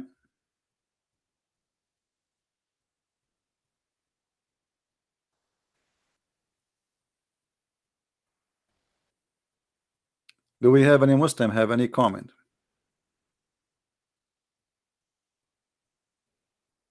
Fahim is saying, don't forget, we Muslim don't forget what Allah brought down to us. Okay, Fahim, I want you to recite for me the verses of breastfeeding for adult 10 times. Guys, Fahim, he said to me, let us see how Fahim is Fahim. Fahim in Arabic mean we have another gentleman who left Islam too. His name Abdullah Hussein. He said, I am also an ex-Muslim. I left Islam a while ago and now I am studying the Christian faith, and we are happy for you, my friend. Now we go back to Fahim. Fahim, he said, let us see where Fahim what he said. He said, we Muslims, we don't forget. Let me see where he said that. Hold on. Fahim. I mean, he called even, I mean, his name is funny because Fahim mean a wise man. I cannot find his text. It's one. There's hundreds of texts. Anyway, he said, we Muslims, we don't forget what Allah sent down, but the Quran says, no, you forgot. Don't you see? Allah calls you to forget the Quran, Fahim.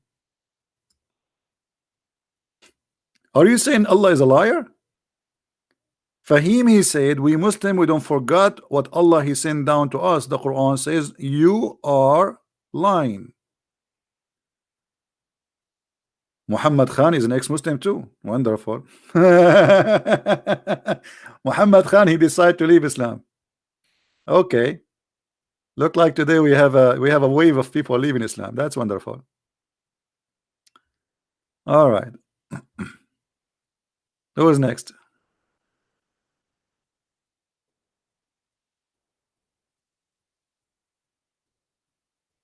I am an ex-Muslim too. Okay, that's wonderful. I mean, Islam is very convincing. I mean, this is the most foolish, stupid religion ever you can imagine. And the only miracle I see in this cult that you see somebody still he believe in it, or some idiots they convert to Islam in the West.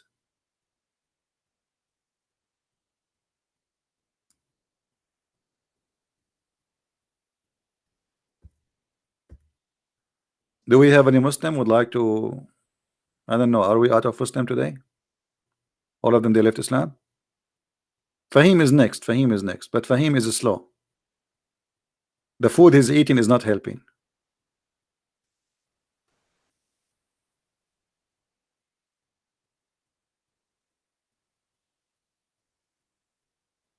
Any Abdul?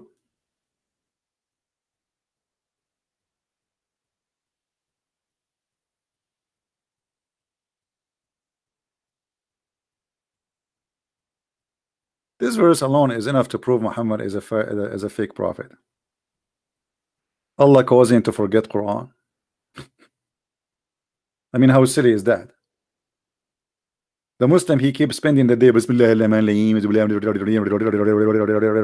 you know, and then Allah make you forget the Quran. As simple as that. Why? Who's a Muslim want to tell me why Allah he caused you to forget the Quran? What is the wisdom behind that? Did he find something wrong in it? He don't want you to remember what happened yesterday? What happened in Vegas stay in Vegas?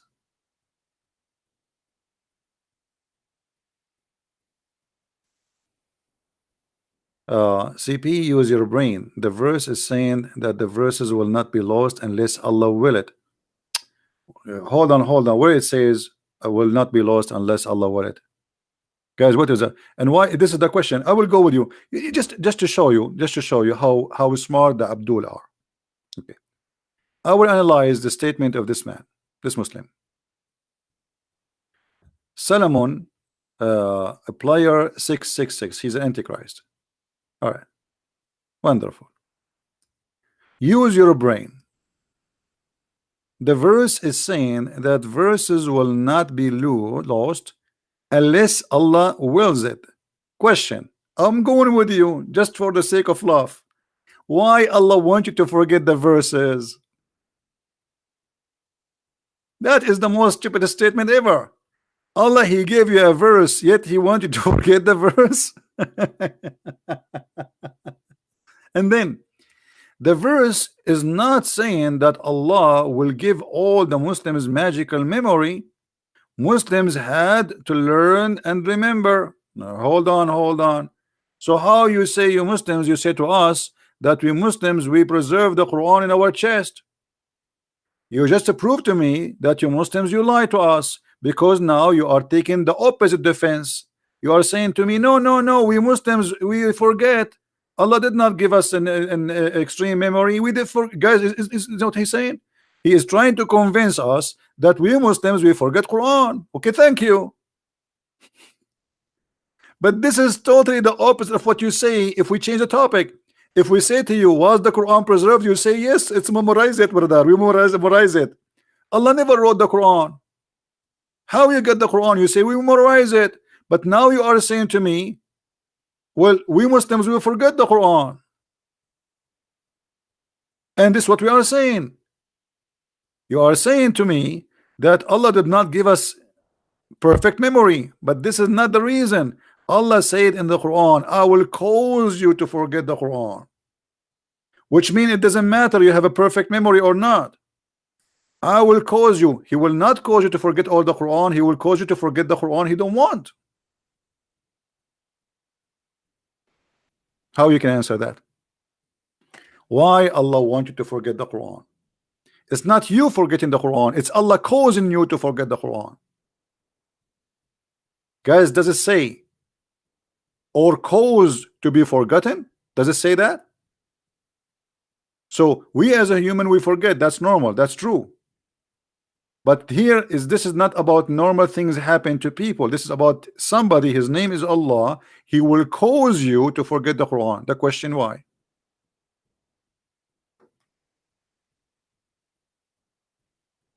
Why Allah want me to forget what He told me? So Allah He come to me and He says, "My name is Dakanai, and I'm going to teach you tit kebab. And today we are going to give you the recipe of how to make hummus." And then Allah, His name is Zakir Naik, He make me forget what He said to me 5 minutes ago. Why? What is the wisdom behind that?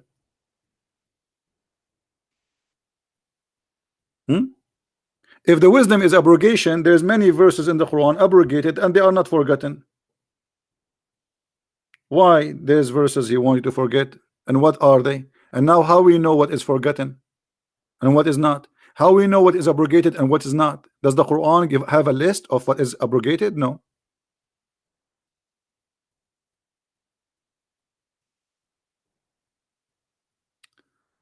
Uh,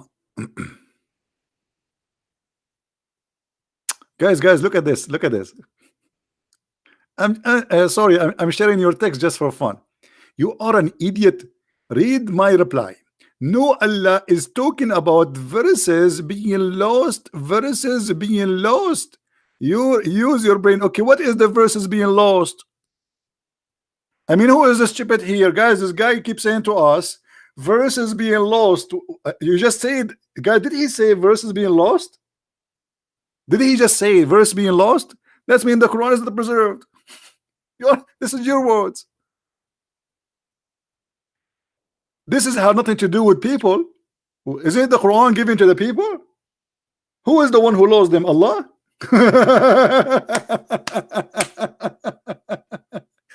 Who is the one who lost the verses? As long you are saying to me this has nothing to do with the people, are you saying that the one who lost the verses is Allah? Let us give a call to Allah and ask Him if He found the verses. Maybe after 1400 years He did some cleaning in the house, and maybe He found them under the cushion, or in the couch, or under his underwear. What's wrong with you? So now you try to fix it, you make it a blind. So you just agreed that Allah He lost verses. So now we started speaking about people losing verses. Now you are saying Allah is the one who lost the verses. Look, this is a smarter Muslim. This is a smarter Muslim. Today is the day of comedy. Look at this guy. Muslim Piapar said, yes, Allah make the Jews and the Christians and people forget revelation. What? That's mean he is the devil. Guys, look at this idiot. Allah, He made the Christians and the Jews forget revelation. The verse in the front of us speaking to Muslims, you idiot, not to the Jews.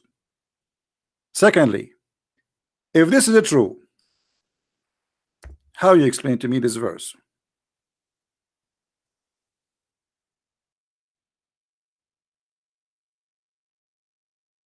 And everybody will be laughing at you in a second.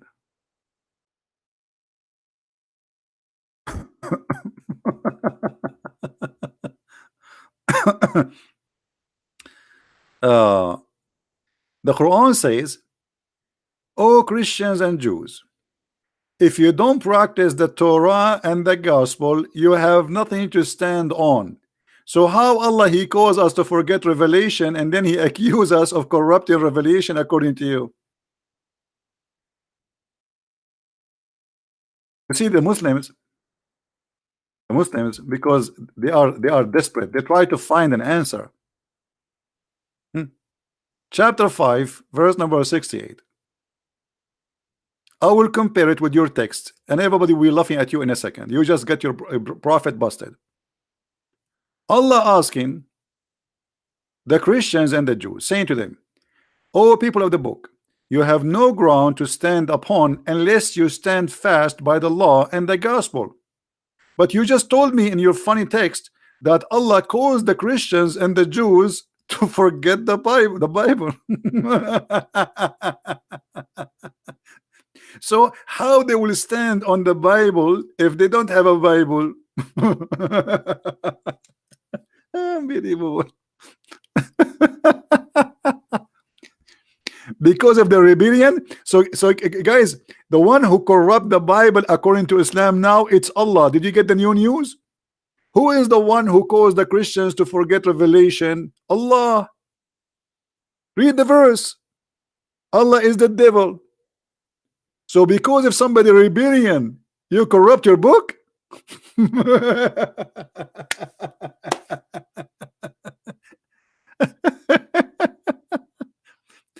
And in the same time, Allah is saying to the Christians and the Jews, you better follow the book, but he caused them to forget the book.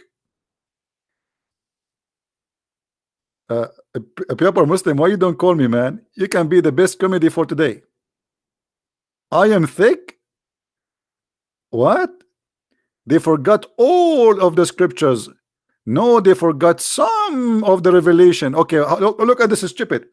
They forgot all, not all, some of the scriptures. Hold on. But your God saying you have to stand upon the Torah, all the Torah, and the gospel, all the gospel. So if they forgot some of it, how is asking them to practice it? Abdul? And again, we go back to zero. What kind of a stupid God? He sent the book. He wants us to forget it. I mean, this is stupid. Secondly, the verse we are seeing in front of us have nothing to do with the Christians and the Jews, and you are a big fat liar. And this is my challenge for you. Show me one interpretation saying that this is about the Jews and about the Christians. This is not about abrogation of the Quran. Can you? Shall we? Hello? Hello? You see, I honestly feel so sorry for Allah. I mean, he could not get any high intelligent being to defend his cult. Look who is defending, and look what they are saying. They try to defend him, but they expose him and they get him busted. And Allah now is suffering because of the stupidity of those answers. He claimed that those verses is about the Christians and the Jews.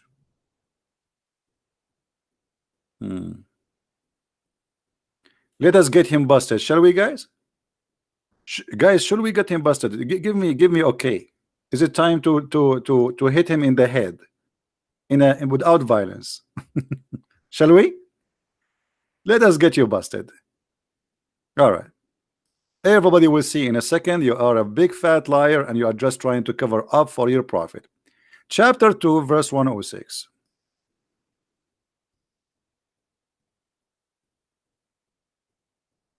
Everybody will be laughing at you in a second. This is for the Christians and the Jews, huh? Allah, he made forget the Christians and the Jews some of the scriptures. Read with me, you coward liar. When the disbelievers began to degrade, to write the matter of abrogation, saying, one day Muhammad he enjoying his companion with one thing, and the second day he forbid it.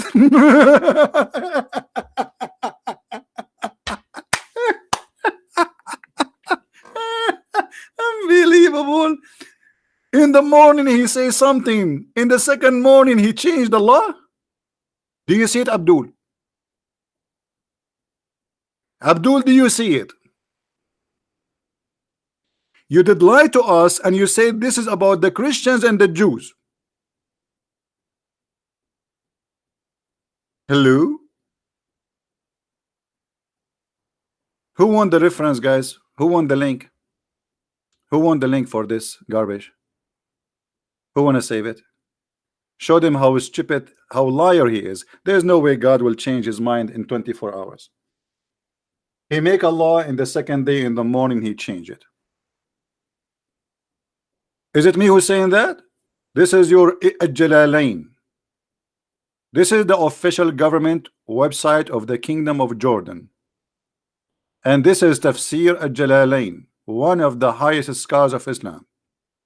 When the disbelievers they began, which means they make fun of Muhammad in the matter of abrogation. What abrogation? The guy he's saying something one day and the second day he says something else.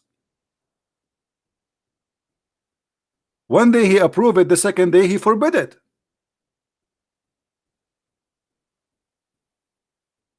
Do you see it?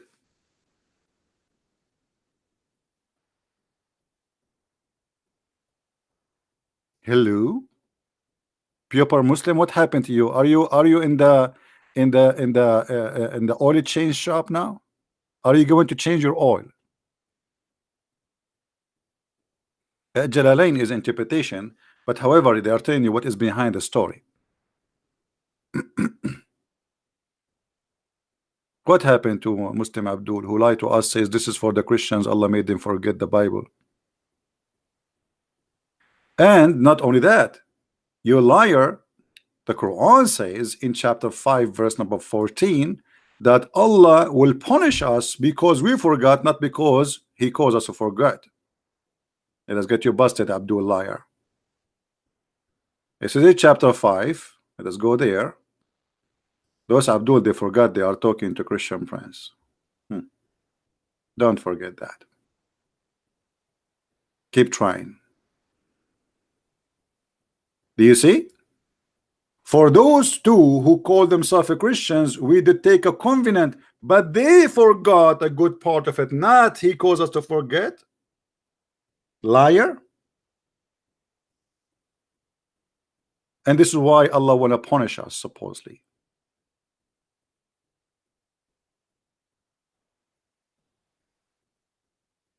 You were talking about gay sex. Okay, where is in the Quran the verse talking about gay sex? Abdul, I mean, how stupid you are. In the whole, since I started my program until now, I did not mention the word gay. Correct, guys? So now to cover your ass, because obviously you are maybe one of those, you make it about gays. What gays? What does this have to do with our topic? And I will go with you. Show me in the Quran where Allah calls you to forget the verses about gays. I want to go with you, brother. Never. If we go in the Quran, we will find that your God Allah, he made it clear that if there is somebody is a gay, brother, you spank him with sandals. Is that true? Let us go to the Quran and let us go to the interpretation too. All right. Allah make you forget the verses about the gays. Where? They are there. Obviously you are stupid. You don't know what you are talking about.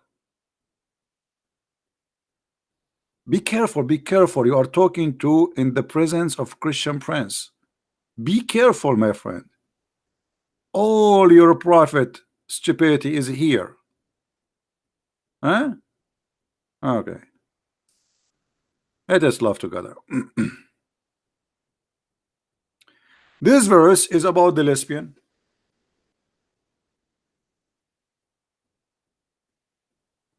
The verse after it, this is chapter 4 verse number 15, and this is chapter 4 verse number 16 about the gays. You said to us Allah he caused us to forget the verses about gays. You are a liar. They are there, brother. Read with me the punishment of gays in Islam, brother. And if two of your men, brother, they commit loudness, adultery, homosexual intercourse, punish them, brother, insult them, beat them with sandals. You beat a gay with sandal, he get horny. The punishment of gay in Islam is to beat him with sandals. And you just told us that Allah made you to forget the verses. Where? They are here. Hello? Hello?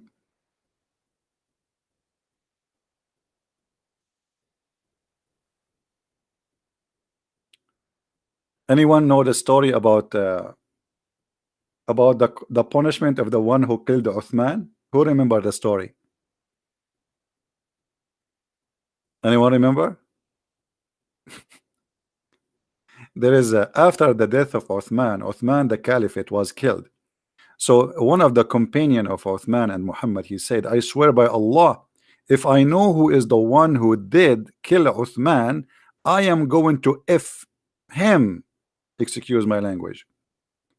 A gay was listening and he said, it's me, it's me. Then the companion of Allah Prophet, He made this man bend over and he started doing him. And then the guy underneath of the guy, he was screaming, the gay guy, he was saying, I swear by Allah, if killing Uthman will give me such a punishment, I would love to kill Uthman every day. And I challenge any Muslim to say to me, I'm lying.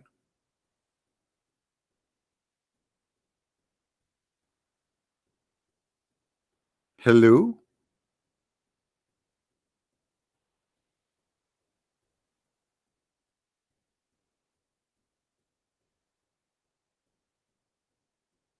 Mirza? Mirza.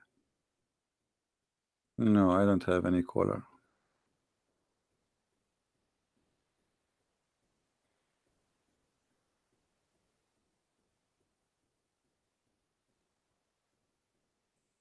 Hello? Do we have any Mayday? Mayday.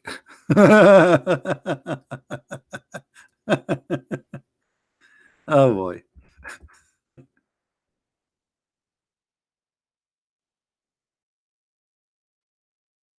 You know, one of the reasons the Muslims don't debate me is me being me, which I mean, how they can debate such a person like me?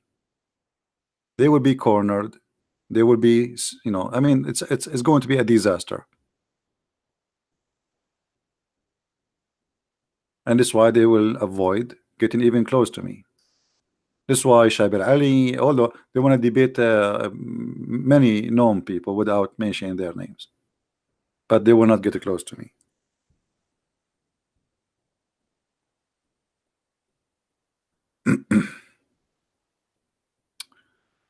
All right.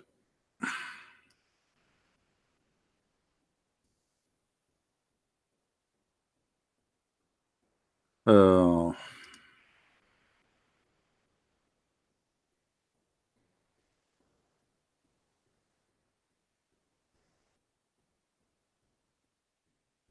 Hey guys, don't forget please to subscribe to my other channel because soon we will start broadcasting there.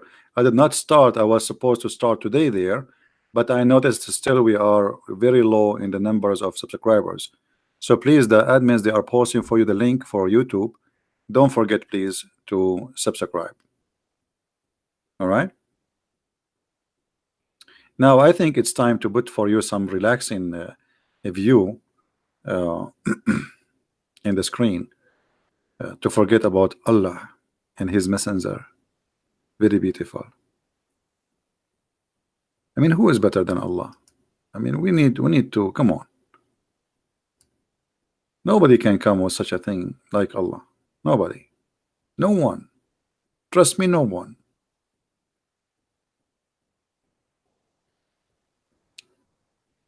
Uh,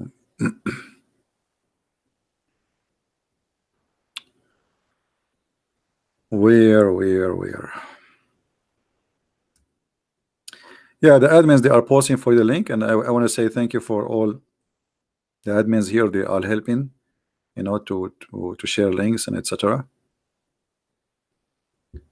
So, do we have any Muslim would like to say anything? Okay, let's change the topic, guys. Let's change the topic. Let's give an opportunity for the Muslims uh, to give us and like give them opportunity to prove to us Islam to be from God. You know what I mean? Who is a Muslim is willing to give us one thing at a time to prove to us that Islam is from God or Quran or anything? Anyone? Forget about everything we said, everything, the crazy stuff we mentioned. Abu Khair, I am out of this rubbish. Yeah, Abu Khair, does that mean you are out of Islam, my friend? We have Mr. Abu Khair. I guess he is a Muslim. He is saying he is out of this rubbish. I don't know if you can see his text. Are you out of Islam, my friend?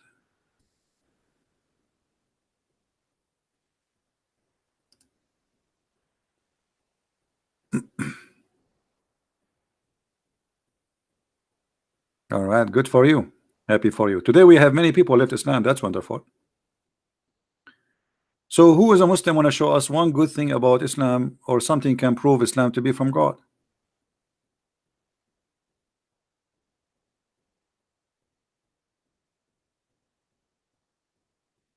He called the chat. I don't know. Maybe he don't mean that. I don't know. Who is a Muslim want to show us one good thing proving to us that Islam is from God? Who can do that? You see, he forget about everything. I'm giving you opportunity now to prove to us yourself. See, even the bus here is going crazy. Any Muslim?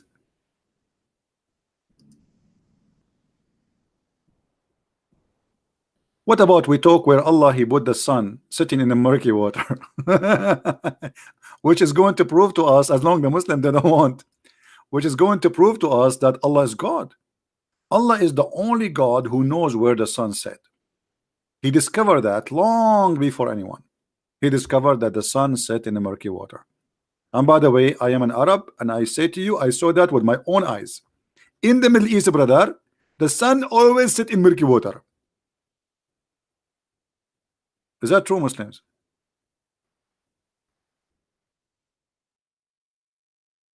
Does your Quran says the sun set in the murky water?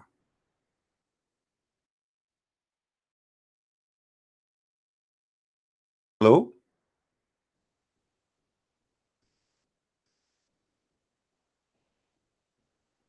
And by the way, if you look at the video on the screen, you will notice that the sun is getting close, by the way.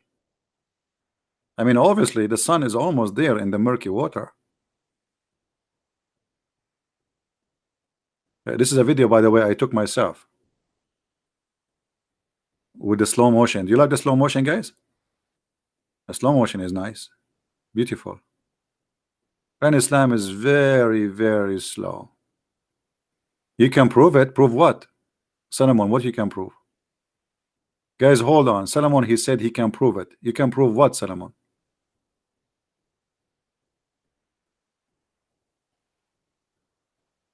Solomon, you can prove to us that the sun set in the murky water?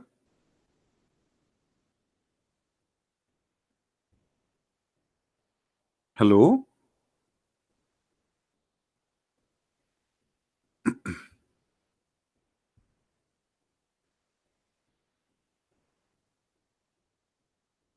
Yeah, which sun? Because the Quran says there is two suns. There is two east and there is two west.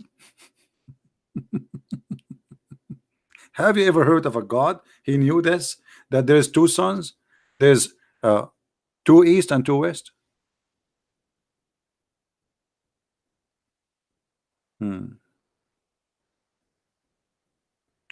So who is the Muslim want to say something good for us about Islam?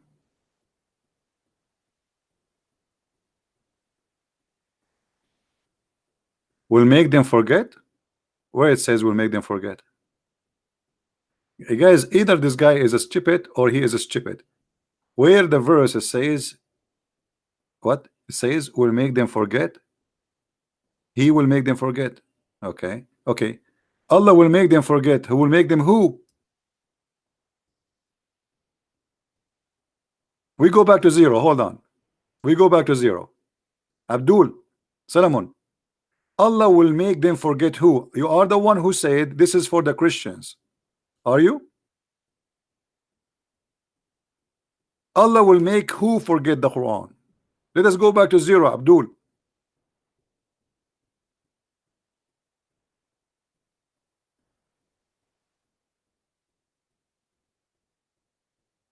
And why? Why Allah want to send Quran and he make you forget the Quran? The reference proving you to be a liar. It says this has happened to Muhammad. Correct, guys? We showed you the interpretation. This guy is a certified liar. Here we everything we say we prove it. Everything we say we prove it. Muhammad he lie, he fabricate his lie, and he changed his mind second day, and people start making fun of him because something he say in the morning and afternoon he have different law. Who is saying that? You're scholars, not me. So this is not about really forgetting. Correct, guys? There's no way he forgot it yesterday. What they are talking about here is about he is a false prophet. They got him busted. How you are a prophet? God gave you an order in the morning, and then second day you come with a new law, the opposite from the first one. So this is not about really forgetting as much as he's stupid.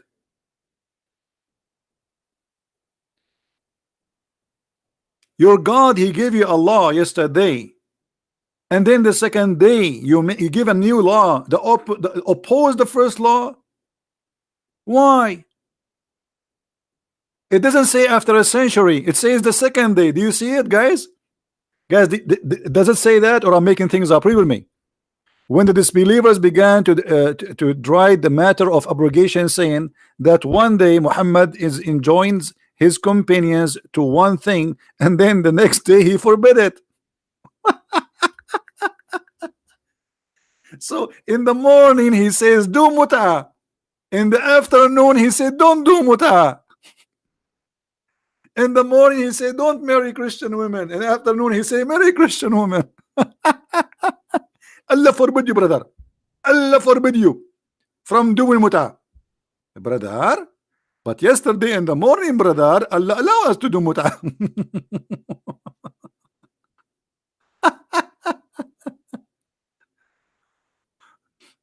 But I understand. I am if I am in your panties, and thank God I don't need them.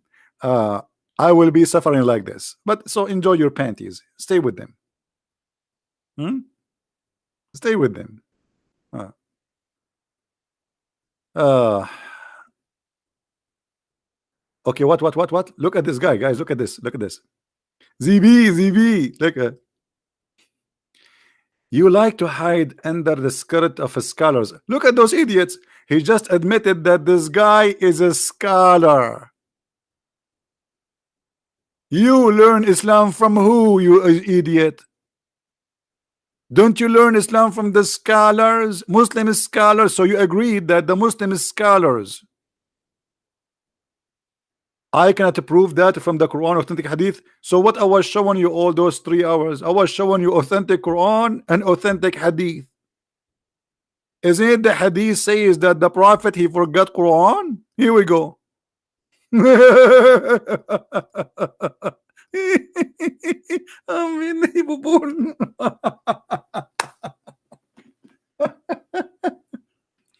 You are hiding under the skirts. No, I'm hiding under the skirt of Muhammad. By the way, do you know that your prophet he used to wear the skirt of Aisha too? Yes, and now I'm hiding under his skirt, Aisha's skirt. I don't want to tell you what I can see, brother. You don't want to know. Is that a hadith? Is it authentic hadith or not? Is this hadith authentic or not? Muhammad forgetting Quran.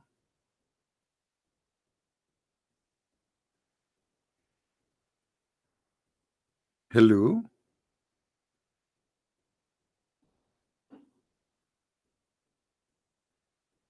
Hello.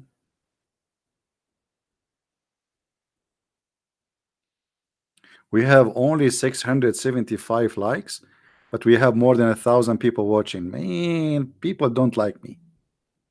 I'm going to change my name to Muhammad, and then they will like me a lot. And then they will subscribe from the distance of 1 month journey because they are scared.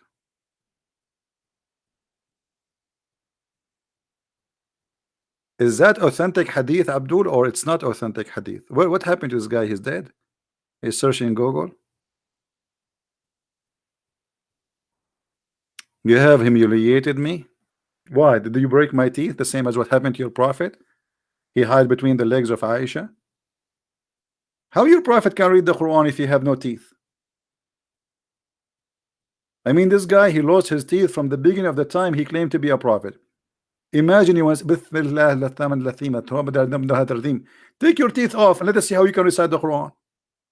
A prophet, his God could not protect his teeth, but yet he have to recite the Quran. Hello?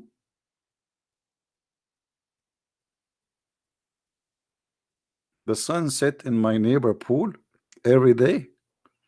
I hope the sun you are talking about is not your neighbor wife, because that will be the job of Muhammad to look at. My neighbor, his wife, her name is Sunny. So the sun set every day in the pool. I see her every day, brother. Her name is Sunny.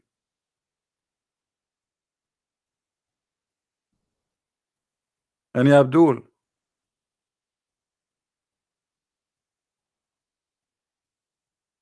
prove to you that Aisha, hold on. Guys, prove to us, hold on.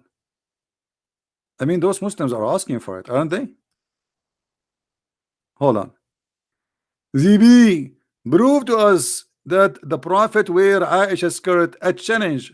Okay, a challenge. So what you will do if you lose the challenge? Are you willing to open your camera and you do the monkey dance for us, and I will put a live on YouTube as long you are saying challenge?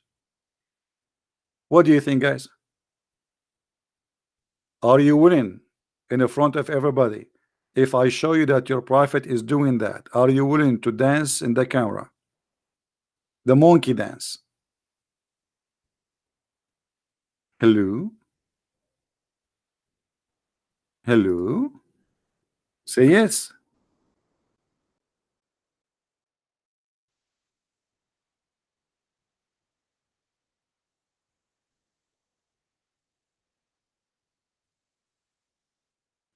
Did he say yes?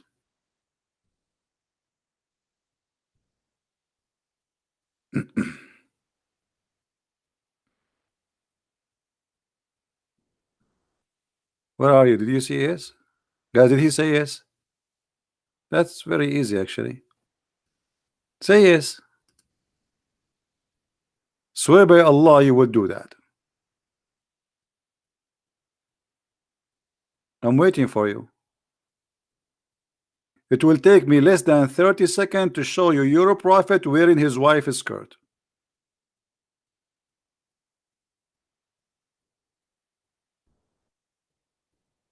Hello? Look like you are not sure.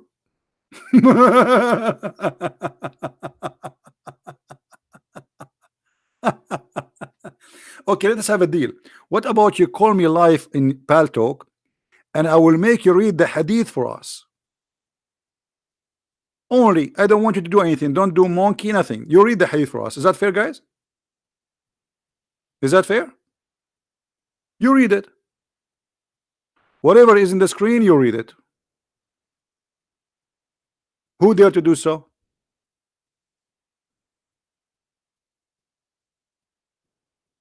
I mean, what kind of a challenge those people? They don't dare to keep their challenges. I'm here. I'm giving you opportunity to call me live and explain yourself.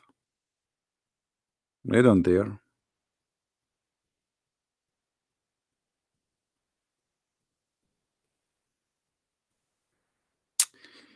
Anyway, guys, we don't wanna be out of Muslims in one day. I mean, we have to leave something for tomorrow.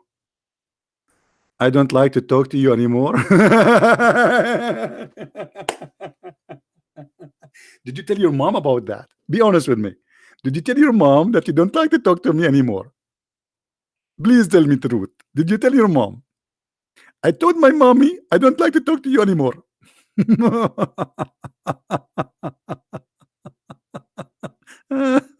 Unbelievable. Oh man. Okay, I understand your situation. I don't blame you. I don't blame you at all. I mean, who want to talk to me? People, they talk to me. Either they go to the hospital, they suffer from madness, or they leave Islam. They get wiser or crazier. Which one is going to be you? Hmm.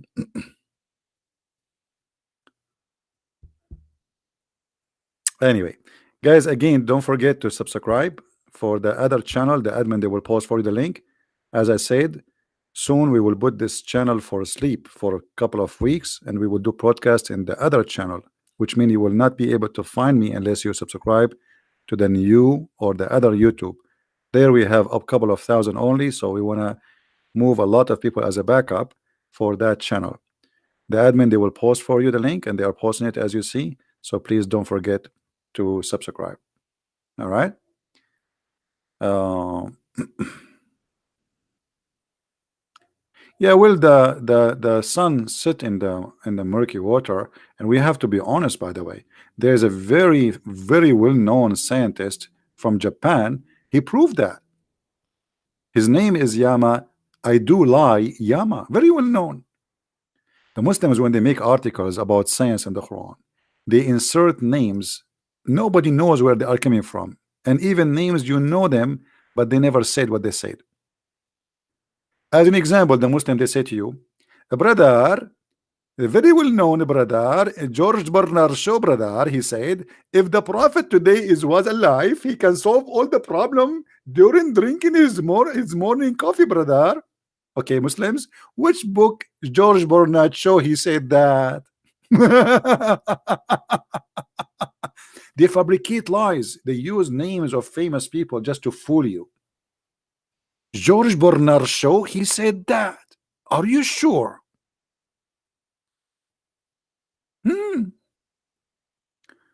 Okay, well, maybe a year or 10 years or 20 years, God knows. Christian Prince, he will die. And then the Muslims, they will say, Christian Prince, yes, he was attacking Islam, brother, but a second before he died, he put his middle finger up and he said Shahada. I will not be surprised if they do that.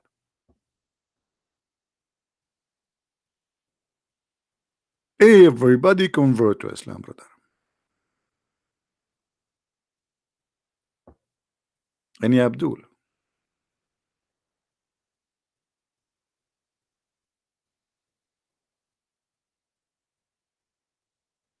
Hmm. Do you know the guy? His name, I forgot his name. I used to watch him when I was a kid. They have him in TV in the Middle East. Um, Captain Cousteau. You know, like they dive in the ocean. So I used to watch his program. The Muslims, after this guy died, they made him convert to Islam. Anyone, you die tomorrow, you will be said they converted to Islam. Trump, he died, they will say he's a Muslim. He became a Muslim. Just wait. A cult of Satan who cannot back itself, he fabricate lies, because cults only stand on lies. They have nothing real, and they cannot stand for a truth. So they need to lie in order to make their religion, or their cult look like a religion.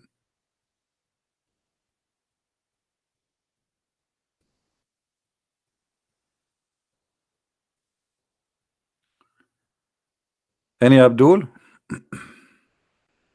He's still challenging me. Well, I accept that challenge. Actually, the hadith I posted 1,000 times here. Not only, it's not something new. Correct, guys?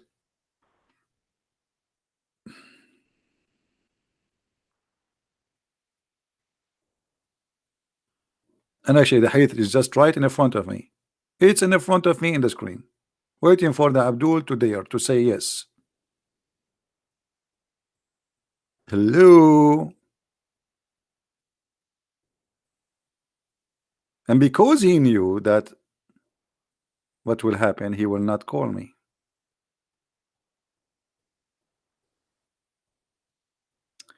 All right, guys, I think we have enough for today. Did we have enough? Did you guys enjoy being here? What if I go for like a trip or something? You will miss me. I will miss me. I will watch my videos because I miss me. And I am like Muhammad. I say something in the morning, I forgot it. Then now, because I'm lucky, I have videos, so I play my videos so I can remember what I said in the morning. And Jabril, we will help me. Jabril always. Jabril, the hummus guy. I mean, even Jabril is a joke. This guy Jabril, he come to Muhammad only when Muhammad wanna do poo-poo. Have you ever heard of a God? He sent his angel to his prophet when he is doing poo-poo. I mean, can't you wait? I don't want to see Jabril in the bathroom. I mean, leave me alone. Imagine, let me show you, because they will say he's lying. Imagine you are now a prophet of Allah, and Jibril is coming to deliver you something. When he wait 24 hours all day, he don't come to you. The second you go out to go to the bathroom, now he wanna talk to you. I mean, this is not even fair. This is chapter 1, verse number 1 in the Quran, brother. The book of Asbab al-Nuzul, which means the reason for the verses to come down. Read carefully, brother. Read carefully. What a drama. It says that the messenger of Allah, Allah bless him, whenever he went out, which means to do, excuse me, to do poo-poo, he used to hear someone calling him, "Oh Muhammad." And whenever he heard this, he used to flee, like, you know, like, what the heck? Why the prophet he flee? Oh, you guys, you don't see the screen? Oh, sorry, I apologize. You don't see the screen. Jibril did not inspire me. He just did. Do you see it? I mean, obviously Muhammad is a prophet. Look at this. The guy, Jibril come to him only when he want to do poo-poo. Muhammad unzip, zzz, he said, zzz, and then he heard the voice, "Oh Muhammad." And then what Muhammad he do, brother, when he hear the voice, he flee. Have you ever heard of a comedy show like this? Even Charlie Chaplin cannot do that. Charlie Chaplin, he go out to do poo-poo, he hear a voice, says to him, "Oh Charlie." And Charlie like, and he start running with his shoes going in opposite direction.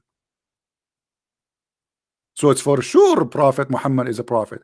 Hey Muhammad, you saw and you heard the angel many times before, so now why you are running? Anybody can tell me why he's fleeing?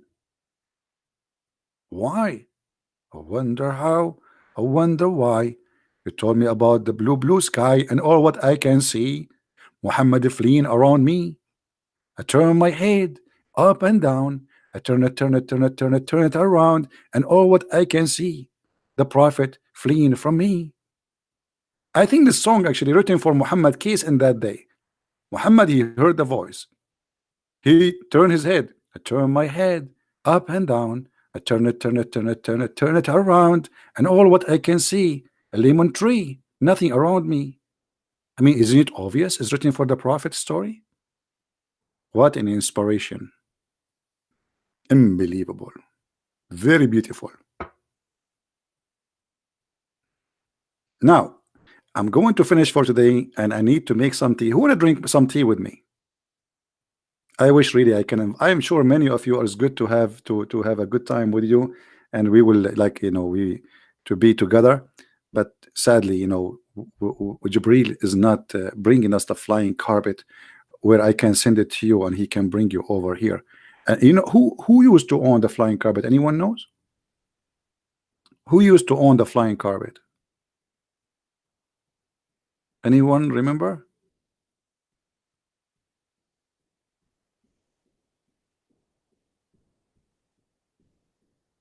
Nobody remember? Solomon. This is all the news. It's my dad, brother.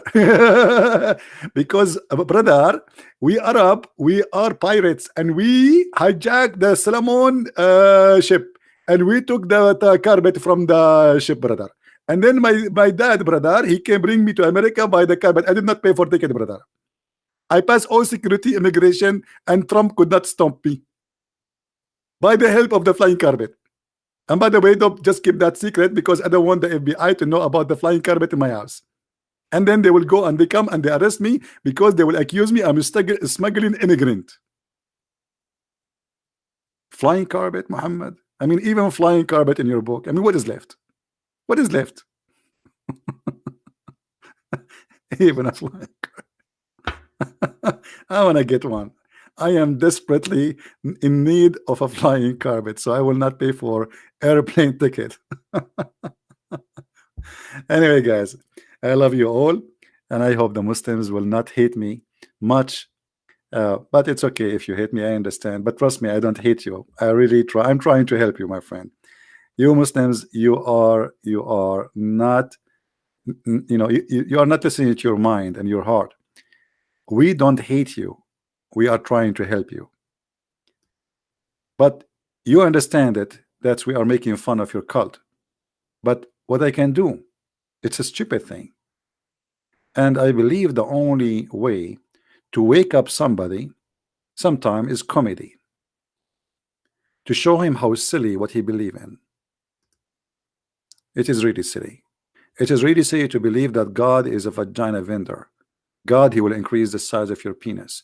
God will make your penis never sleep. God will make little boys a servant for you, which is a child abuse for eternity, as you claim. This cannot be God.